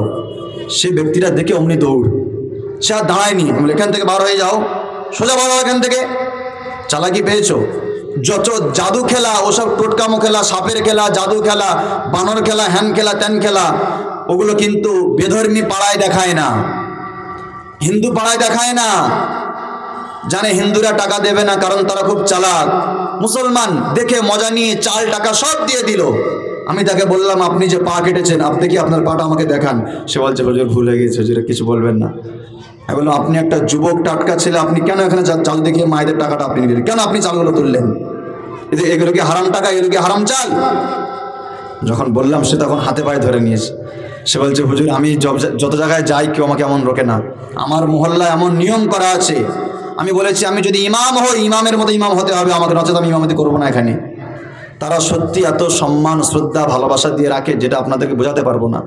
ইমামদের কি কদর সেটা এত অল্প বয়সে আমি পেয়েছি, আমি জানি। এত আমাকে তারা খেয়াল রাখে।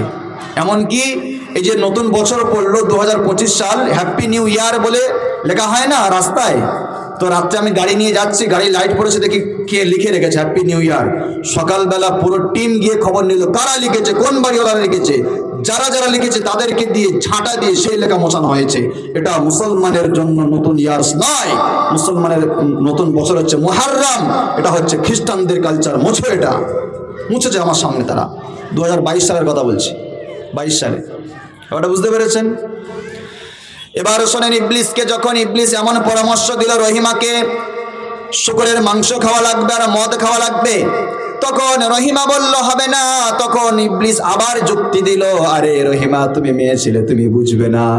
ওই মেয়েদেরকে বোঝাচ্ছে তুমি বুঝবে না, রোগের জন্য একবার খাওয়া জায়েজ, রোগের জন্য একবার খাওয়া জায়েজ, একবার খেলে অসুবিধা নাই, তুমি চলে যাও স্বামীকে গিয়ে বলো। এবার বিবি রহিমা বুঝে নিয়েছে শয়তান ভাবছে বেশ কবজা হয়েছে, নবীকে এবার শুকরের মাংস আর মদ খাওয়ানো যাবে। ইমানটা নষ্ট করবে না, তাই না?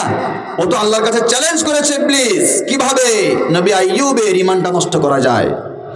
এবার আইয়ুবের কাছে গিয়ে বলছে, বিবি রহিমা শোনো আমার স্বামী, আমি আসার সময় রাস্তায় একজন দরবেশের সঙ্গে দেখা হলো, খুব আল্লাহওয়ালা মানুষ, আমাকে পরামর্শ দিয়েছে রহিমা আমি সব জানি।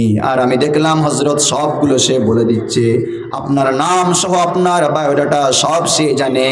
সে বলল আপনার চিকিৎসা করতে গেলে 2টা জিনিস লাগবে, আপনি যদি পারমিশন দেন তাহলে 2টা জিনিস আমি আনি। বিবি রহিমা যখন এই কথা বললেন, স্বামী বললেন আচ্ছা পারমিশন তো দেবো, কিন্তু কি একটু আমাকে বলো না। বলে না বলবো না, আমি আনি তারপরে আপনি খাবেন, তারপরে আমাকে বলবেন। বলেন তো এমন মায়েরা করে কি করে না? হঠাৎ করে স্বামী কাজ থেকে এসছে, বলে 2000 টাকা দাও না। বলে কি করবি বল, বলে দাও না, পরে বলি হলো তুমি দাও না, কি করবি বল। কোনো মতে বলে না, কারণ তার আগের দিন গ্রামে হেঁকেছে লটারি কাটা হবে। কি কাটা হবে? লটারি কাটা হবে। লটারি অনেক সময় গ্রামে ঢোকে না, 4 চাকা গাড়ি করে, কুকার পড়ে, তারপরে হাঁড়ি পড়ে, ইস্ত্রি পড়ে, কিছু না পড়লেও কিছু একটা পড়বেই পড়বে। কিন্তু কোরআন বলেন লটারি কাটা হালাল না হারাম? বলেন লটারি কাটা হারাম। কোরআনে আছে যে লটারি কাটা একদম চলবে না। ইন্নামাল খামরু ওয়াল মাইসারু ওয়াল আনসাবু ওয়াল আজলামু রিজসুম মিন আমালিশ শাইতান। রব্বুল আলামিন বলে শোনো, ইন্নামাল খামরু ওয়াল মাইসারু ওয়াল আনসাবু ওয়াল আজলাম, মদ হারাম করা হয়েছে, তার সঙ্গে শেষের দিকে রব্বুল আলামিন বললেন জুয়া হারাম করা হয়েছে, লটারিও হারাম করা হয়েছে। তাফসীর ওদিকে যাবে না, এদিকে যাবে। তাহলে লটারি যদি কেউ কাটতে আসে তাকে বলবেন লটারি কাটা কোরআনে নিষেধ। লটারি কাটা, রাজ্য লটারি কাটা জায়েজ আছে না নাই? এখানে কেউ কাটে রাজ্য লটারি? আশা করি কাটে না, কারণ এগুলো হাওড়া জেলার দিকে খুব কাটে। ওদেরকে মানা করি, আর আমার মুসল্লিরা খুব বুঝেছে, আল্লাহ শুকর, ওদেরকে খুব ভালোভাবে বোঝাই, ওরাও বোঝে, আপনারাও বুঝবেন লটারি কাটবেন না, এটা হারাম। এবার বিবি রহিমা যখন বললেন শোনেন আপনি একটু বলেন, বিবি রহিমা এদিকে ছাড়ে না, আইয়ুব নবীও ছাড়ে না। আইয়ুব নবী বলে আরে রহিমা তুমি তো আমার স্ত্রী, আমি যা বলবো সব কিছু তুমি তো শুনবে, বলো না কি মেডিসিন এমন আনবে আমাকে একবার বলো। তখন বিবি রহিমা মুখে কাপড়টা দিয়ে আস্তে করে বলে শুকরের মাংস আর মদ। আইয়ুব নবী শুনে বলে তোমার সঙ্গে সাক্ষাৎ হয়েছিল ইবলিসের, এই যুক্তি ইবলিস ছাড়া কেউ দেবে না। কারণ ও রহিমা তুমি কি ভুলে গেছো নাকি, ওই যে হাওয়াকে জান্নাতের মধ্যে গন্ধম খাইয়েছিল কে? ইবলিস।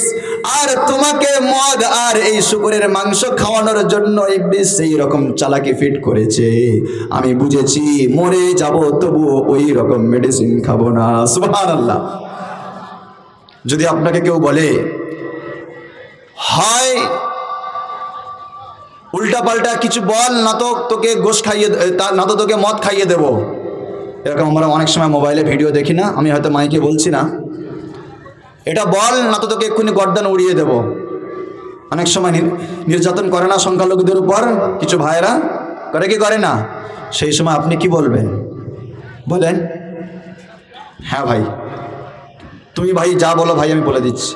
কিন্তু যার ইমানটা পাকা থাকবে সে বলবে মাথা খারাপ নাকি, জানটা নিবি, তবু সেটা বলবো না। এমন হয় কি হয় না?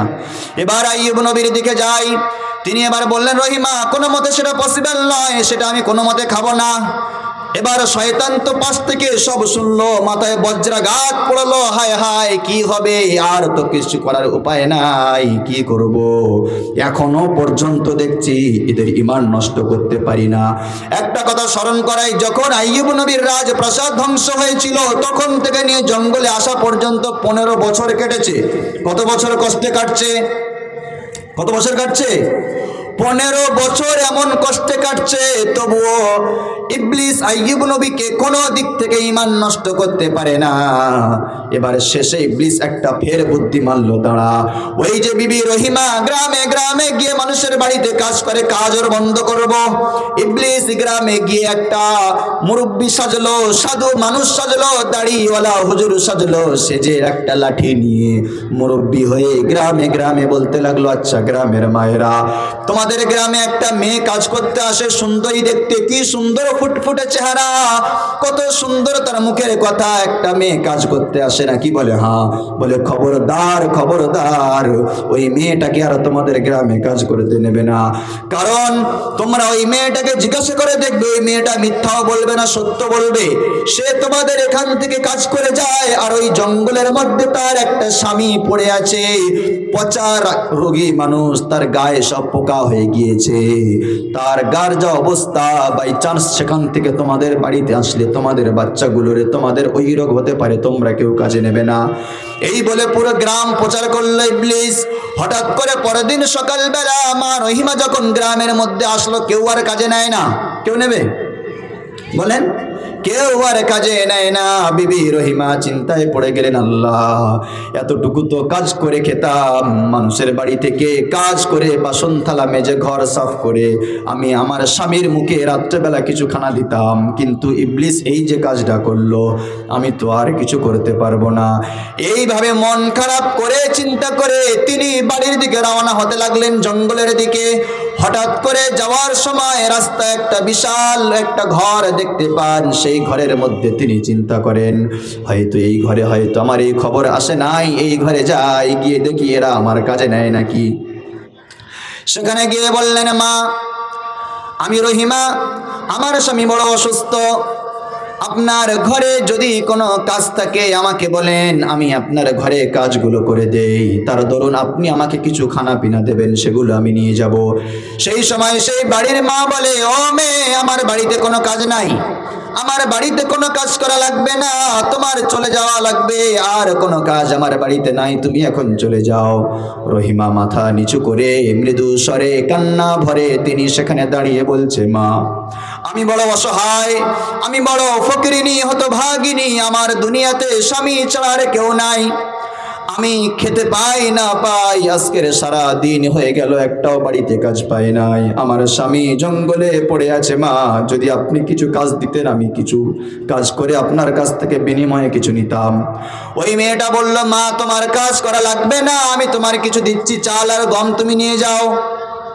ওই মেয়েটা চাল আর গমটা মা রহিমাকে দেওয়ার জন্য প্রস্তুত হয়ে গেল। হঠাৎ করে ইবলিস আবার একটা বৃদ্ধা মানুষ, একটা পীর সাহেবের রূপ ধরে ওই বাড়ির মহিলার গেটের সামনে বসে বলে, এই মেয়ে, তুমি কেন এখনো ভিড় করছো কেন? তোমাকে তো বার হতে বলা হয়েছে, তোমার স্বামীর এই রকম ব্যাধি, তুমি কেন এই বাড়িতে এসেছো? বিবি রহিমা মনটা খারাপ করেন, বলে, কোথায় যাব, কি করব, স্বামীটা কি না খেয়ে মারা যাবে নাকি? 15 বছর এই কষ্টের মধ্যে আছি।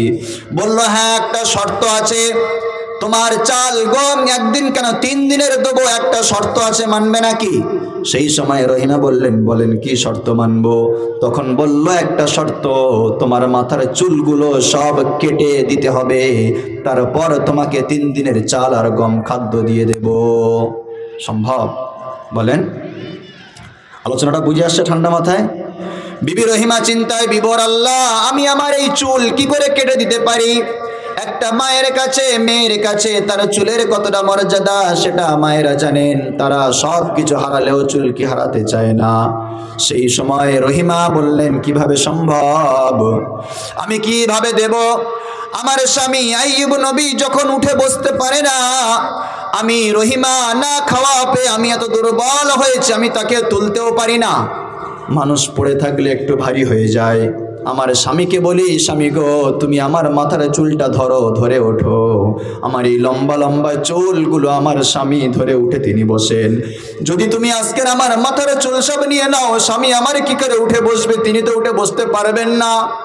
আমি এটা পারবো না, পারবো না। তখন ইবলিস বলল, আচ্ছা তাহলে আর একটা কথা বলি, শোনো, পুরো চুল দেওয়া লাগবে না, তুমি অর্ধেক চুল তোমার মাথার তুমি আমাকে দাও। তখন রহিমা চিন্তা করলো, আল্লাহ এটা কেমন করে দেই? আবার চিন্তা করে, খোদা আমার সৌন্দর্য হারিয়ে যায় যাক, আমার স্বামীটার জানে বাঁচুক, চুল আবার বড় হবে, স্বামীটা যেন জানে বাঁচে। এই চিন্তা করে তিনি অনেক কষ্টের, অনেক চিন্তা ভাবনা করার পর শিকার হলেন। যখন শিকার হলেন, ঠিক আছে আমার চুল কেটে নেন। অন্তর চায় না, দিল চায় না, সিনা ফেটে যায়। তিনি স্বীকৃতি নয়, কোনো দিক থেকে মন চায় না। একবার তিনি স্বামীর কথা ভাবেন, একবার নিজের দিকে ভাবেন, আল্লাহ আমার স্বামীর জন্য আমার কতই না কষ্ট সহ্য করতে হচ্ছে। গ্রাম ছেড়েছি, শহর ছেড়েছি, খানা পিনা ঘর বাড়ি সব ছাড়লাম, এখন আমার মাথার চুলটাও কেটে নিচ্ছে আমার স্বামীর জন্য। আল্লাহ আমার স্বামীকে আপনি সুস্থ করে দেন। এইভাবে দোয়া করেছে। আর ওই বাড়ির মেয়েটা বিবি রহিমার মাথার চুলগুলো কাঁচি দিয়ে অর্ধেক কেটে নিয়েছে।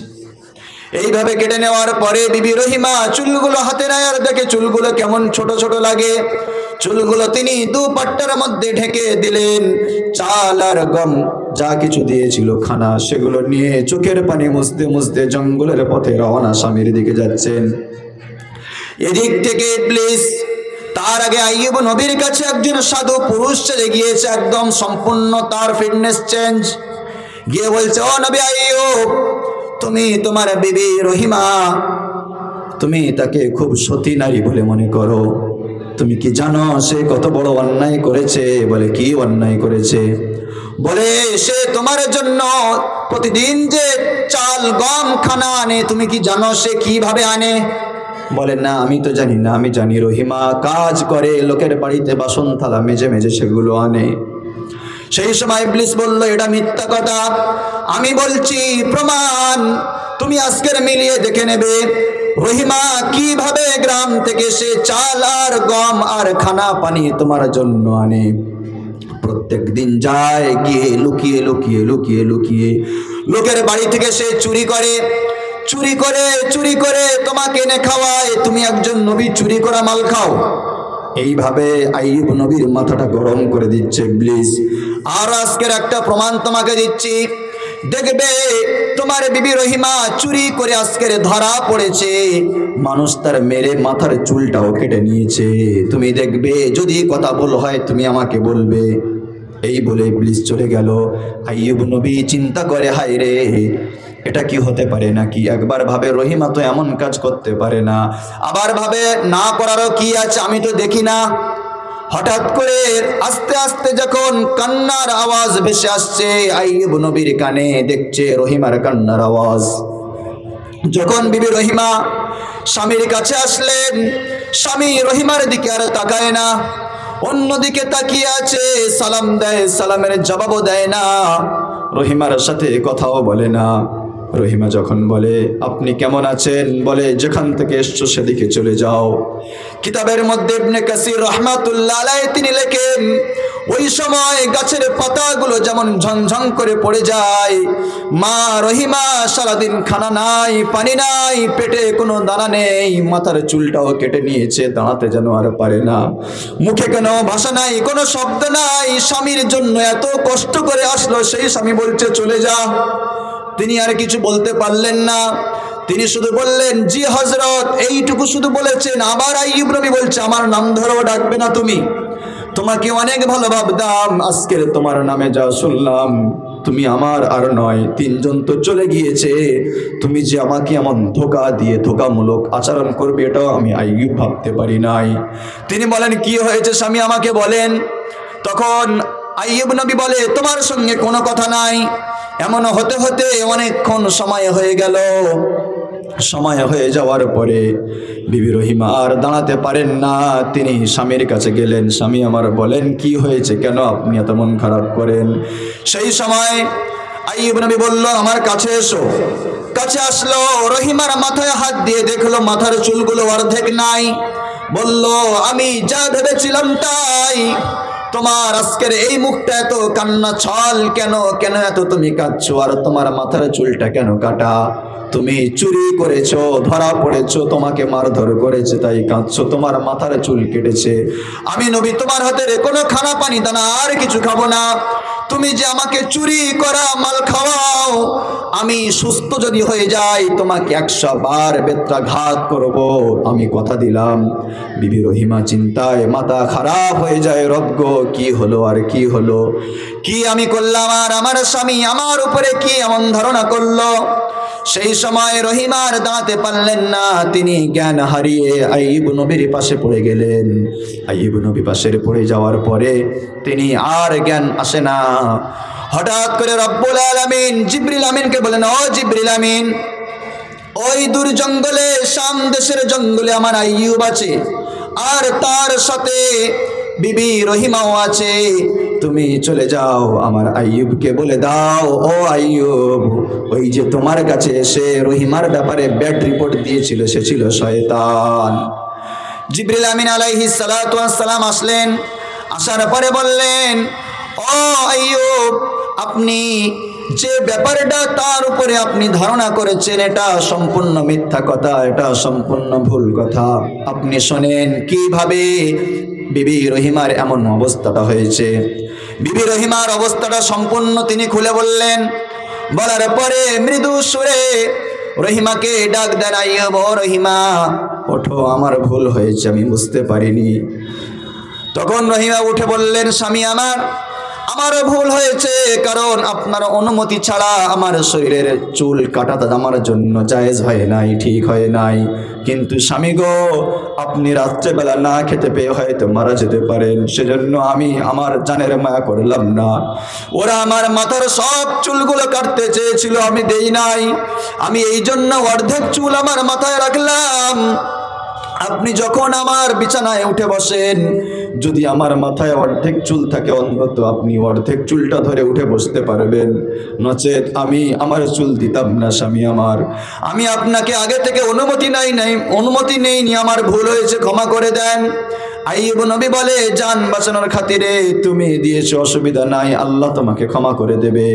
এইভাবে বলার পরে আইয়ুব আলাইহিস সালাতু ওয়াস সালাম বিবি রহিমাকে যখন মৃদু সুরে ডাক দেন, রহিমা তুমি মনে কষ্ট পেয়েছো নাকি?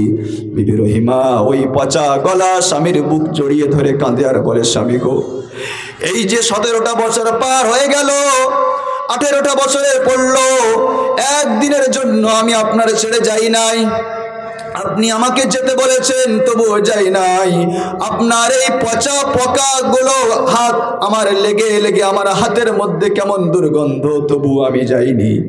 আপনার এই দুর্গন্ধগুলো আমার দুর্গন্ধ লাগে না, আমি খানা খাই ওই হাত দিয়ে, আমার কষ্ট হয়নি। আর আজকের আপনি আমাকে বলবেন কষ্ট হয়েছে, আমার কষ্ট হয় নাই। আপনি কষ্ট নেবেন না, আমার যদি ভুল ত্রুটি হয় আপনি আমাকে ক্ষমা করে দেন। এই বলে তিনি আবার চলে গেলেন। সকালবেলা স্বামীর সব গরম পানি দিয়ে শরীরটা ধুয়ে মুছিয়ে তিনি আবার চলে গেলেন। চলে যাওয়ার পরে শয়তান এসে বলছে সর্বনাশ, কি ব্যাপার, এখনো দেখছে আইয়ুবকে কোনো মতে ঈমান থেকে হাঁটাতে পারছি না। এত বড় চক্রান্ত খেলা খেললাম, তবুও দেখি আইয়ুব আমার উপরে অভিশাপ করেছে, শয়তান সব কিছু করেছে। আমার রহিমা ঠিক আছে, আমি ঠিক আছি, আল্লাহর ইবাদত করে যাচ্ছি, যতটুকু পারি জবান দ্বারা আল্লাহর ইবাদত তো করেছি। একদিন 2 দিন এমন করতে করতে হঠাৎ করে মা রহিমার মাথায় একটা বুদ্ধি আসলো। একদিন স্বামীর কাছে তিনি এসে বলছেন, স্বামী আমার, আপনি এত অসুস্থ আছেন, কোনোদিন কি আল্লাহর কাছে বলেছেন আল্লাহ আমাকে সুস্থ করে দেন? তখন আইয়ুব নবী বলছে, আরে রহিমা, তুমি আমাকে এই কথা কেন বললে? বলো তো রহিমা, এই যে আমরা কষ্টের মধ্যে আছি কয়টা বছর? তখন ছিল 15 বছর আগে, এখন 3 বছর অতিবাহিত হয়েছে, মোট 18 বছর। কত বছর বলেন? 18 বছর। 18 বছর কষ্টে আছি। ও রহিমা, তোমাকে একটা কথা আমি জিজ্ঞাসা করি, যখন আমাদের সুখের সংসার ছিল কত বছরে ছিল? তখন রহিমা বলে, স্বামী গো, আমাদের সুখের সংসারে ছিল 80 বছর। কত বছর? 80 বছর। আমরা 80 বছর তো শান্তির সংসার করলাম। তখন আইয়ুব নবী বলে, ও রহিমা, যখন তুমি শান্তির সঙ্গে ছিলে, যখন তুমি খুব আরামে সংসার করেছো, 80 বছরের মধ্যে কি তুমি কোনো দিন আল্লাহকে বলেছো, আল্লাহ এত কষ্ট, এত আনন্দ তুমি দাও, এত আনন্দ এত সুখ দিও না, কিছু কষ্ট আমাদের দাও, এমন কোনোদিন বলেছো নাকি? বলে, না স্বামী, বলি নাই। কেউ আবার বলে, বলেন, বলে, শোনো রহিমা, আমি 80 বছর আনন্দের সঙ্গে জীবনযাপন করলাম, কিন্তু একদিনের জন্য আমি রবকে বলি নাই, রব আমাকে আপনি এত আনন্দ রেখেছেন, একদিন আমাকে কষ্ট দেন। ও রহিমা, আমি এই 18 বছর মাত্র কষ্টের মধ্যে আছি, 80 বছর তো হয়নি। 80 বছর যদি কষ্টের মধ্যে থাকি, তারপরে চিন্তা ভাবনা করব রবকে বলার। কারণ যদি এখনই আল্লাহকে আমি নালিশ করে দেই, ও রব আপনি আমাকে সুস্থ করে দেন, আপনি আমাকে ভালো করে দেন, তাহলে আল্লাহ যদি ঘুরিয়ে জিজ্ঞাসা করে, আইয়ুব, তুমি যে 80 বছর শান্তির সঙ্গে বসবাস করেছো, তখন তো একবার বলনি আমাকে যে আল্লাহ তুমি আমাকে কষ্ট দাও। সামান্য 18 বছর তোমাকে আমি একটু কষ্টে পরীক্ষায় রাখলাম, তাই তুমি কেন এখন নালিশ করলে? ও রহিমা, এমন কথা যদি আমার আল্লাহ বলে দেন, তাহলে আমি এর উত্তর আর কিছুই দিতে পারবো না। বলেন, কিছু দেওয়ার আছে? আমাদের একটা দুটো কিছু ব্যাপার যদি হয়ে যায়, আমরা কি অবস্থা করি, তাই না? এইবার আইয়ুব আলাইহিস সালাতু ওয়াস সালাম যখন বললেন, এই কথা বলার পরে বিবি রহিমা তিনি চলে গেলেন, আবার কাজের বাড়িতে চলে গেলেন। রব্বুল আলামিন জিবরিল আমিনকে ডাকলেন, ও জিবরিল, শোনো একটা কথা বলি, আসমানের সব ফেরেশতাদেরকে ডাক দাও, সাথে ইবলিসকেও ডাক দাও, সবাইকে ডেকে জিজ্ঞাসা করা হচ্ছে, বলো তোমরা যে বলেছিলে আইয়ুবের ঈমানটা এত সহজ, ঈমানটা নষ্ট করে দেবে, আইয়ুবের ধন সম্পদ সব যদি শেষ হয়ে যায়, সে আমার ইবাদত ছেড়ে দেবে, বলো আইয়ুব ইবাদত ছেড়েছে কি ছাড়েনি? ছেড়েছে? কোনো মতে ছাড়েনি, বরং শেষ পর্যায়ে 18 বছর ওই রকম পচা গলা দেহ নিয়ে পড়ে আছে, এই জবানে আল্লাহ আল্লাহ আল্লাহ জিকির করে, কিন্তু কোনোদিন বলেনি আল্লাহ আমাকে সুস্থ করে দাও। আজও পর্যন্ত আইয়ুব আমাকে সুস্থতা চাওয়াটা তিনি লজ্জাবোধ করে। আমি আইয়ুবের দিক থেকে তোমাদেরকে বলি, বলো কি আইয়ুবের ঈমানটার পরীক্ষা করবে নাকি? তারা বলল, হযরত, ও রব আমাদেরকে ক্ষমা করে দেন, আমাদেরকে মাফ করে দেন, আমরা ভুল করে ফেলেছি, অন্যায় করে ফেলেছি, আইয়ুবের ঈমান এত শক্ত আমরা বুঝতে পারিনি। রব্বুল আলামিন বললেন, শোনো আইয়ুব, তুমি এত কষ্ট করেছিলে, এত ধৈর্য ধরেছিলে, শেষ পর্যায়ে রহিমা তোমাকে আমার কাছে দোয়ার জন্য বলল, তুমিও সেটা রাজি হলে না, তুমি এখনো বলছো 18 বছর কেন, 80 বছর পরে দোয়া করব। ও আইয়ুব, আর কষ্ট করতে হবে না। ইবলিসকে ডেকে বলছে, রে ইবলিস, এবার তোর কি খবর বল, পারবি নাকি আইয়ুবের কাছে? বলে, আল্লাহ আইয়ুবের কাছে আমি পারবো না, আইয়ুবের ঈমান এত শক্ত আমি বুঝতে পারিনি। রব্বুল আলামিন বললেন, ও জিবরিল, এবার আইয়ুবকে গিয়ে জানিয়ে দাও, ওয়া আইয়ুবা ইয নাদা রাব্বাহু আন্নী মাসসানিয়ায-যুররু ওয়া আনতা আরহামুর রাহিমিন। ও জিবরিল আমিন, তুমি আইয়ুবকে গিয়ে জানিয়ে দাও, ওই আইয়ুব যেন আমার কাছে দোয়া করে, রব্বি আন্নী মাসসানিয়ায-যুররু ওয়া আনতা আরহামুর রাহিমিন, ও রব আমি অতি কষ্টে আছি, আপনি আমাকে সুস্থ করে দেন। এই দোয়াটা তুমি আইয়ুব নবীকে গিয়ে শিখিয়ে দাও। জিবরিল আলাইহিস সালাতু ওয়াস সালাম গিয়ে শিখিয়ে দিলেন। তারপর রব্বুল আলামিন বলেন, শোনো, ফাস্তাজাবনা লাহু ফাকাশাফনা মা বিহি মিন যুররিন ওয়া আতাইনাহু আহলাহু ওয়া মিসলাহুম মাআহু রাহমাতাম মিন ইনদিনা। শোনা বিশ্বের মানুষ, আমি আইয়ুবের দোয়াটা কবুল করলাম, আমি আইয়ুবের সব রোগ ব্যাধিগুলো ভালো করলাম এবং তার আগের মতো তার বিবি এবং তার সন্তান তার সম্পদ সব ফিরিয়ে দিলাম। এই ঘটনা তো ঘটছে, বিবি রহিমার কোনো খবর নাই। বিবি রহিমা এই খবর সম্পর্কে সম্পূর্ণ অজানা। তিনি বাড়িতে কাজের জন্য গিয়েছেন, যেমন প্রতিদিন যেতেন, আবার তিনি খানা আনবেন। হঠাৎ করে তিনি দিন দিন থাকতে চলে এসছেন, প্রতিদিন আসেন, কারণ দিন দিন থাকতে স্বামীর কাছে আসেন। এসে দেখছে স্বামী সেখানে নাই। কোথায় গেল স্বামী? কোথায় গেল আমার স্বামী? স্বামীকে খুঁজে পায় না, জঙ্গলে যেখানে রেখেছিলেন খুঁজে পায় না। রব্বুল আলামিন আইয়ুব নবীর আগের মতো চেহারা ফিরিয়ে দিয়েছেন। আল্লাহ বলে, ও জিবরিল, আমার আইয়ুবের আগের মতো চেহারা, স্বাস্থ্য, সৌন্দর্য সব কিছু ফিরিয়ে দাও। সব কিছু আইয়ুব নবী ফিরে পেয়েছেন। ওই জায়গা থেকে উঠে জঙ্গলের একটা সাইডে গিয়ে তিনি আল্লাহ আল্লাহ জিকির করেন।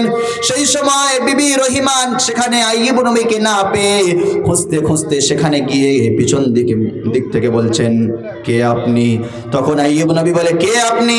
সেই সময় বিবি রহিমা বলে, আমার স্বামী এখানে ছিল, স্বামীকে আমি খুঁজে পাই নাই। আমার স্বামী, তিনি অসুস্থ মানুষ, এখানে ছিলেন, আমার স্বামী কোথায় গেল আপনি যদি একটু বলতেন। তিনি বলছেন, কি হয়েছে আপনার স্বামীর? বলে, আমার স্বামী অসুস্থ মানুষ, আমি আমার স্বামীর জন্য গ্রাম থেকে চাল ডাল আনি খাওয়ার জন্য। বলে, কোথায় তোমার স্বামী থাকতো? বলছে, এখানেই আমার স্বামী থাকতেন, এইখানে, কিন্তু আজকের নেই। তিনি কোথায়? সেই সময় আইয়ুব নবী বলছে, রে রহিমা, একবার তুমি ভালো করে আমার দিকে তাকিয়ে দেখো আমি কে। সুবহানাল্লাহ ওয়া বিহামদি। এবার বিবি রহিমা তাকিয়েছেন, তাকিয়ে অবাক হয়ে যাচ্ছেন, আল্লাহ, আপনার এই রকম চেহারা কিভাবে ফিরে আসলো? আপনি এই রকম চেহারা কিভাবে পেলেন? এই কথা বলার পর আইয়ুব নবী বললেন, শোনো ও রহিমা, আমি যে সবর করেছিলাম বিপদের সময়, সবরের বদলা যিনি দেন তিনি কে? রব্বুল আলামিন বলে, শোনো গোলাম, ওয়াসবিরু ইন্নাল্লাহা মা'আস সাবিরিন, তোমরা সবর করো, কারণ সবরকারীর সঙ্গে কে আছেন? আল্লাহ আছেন।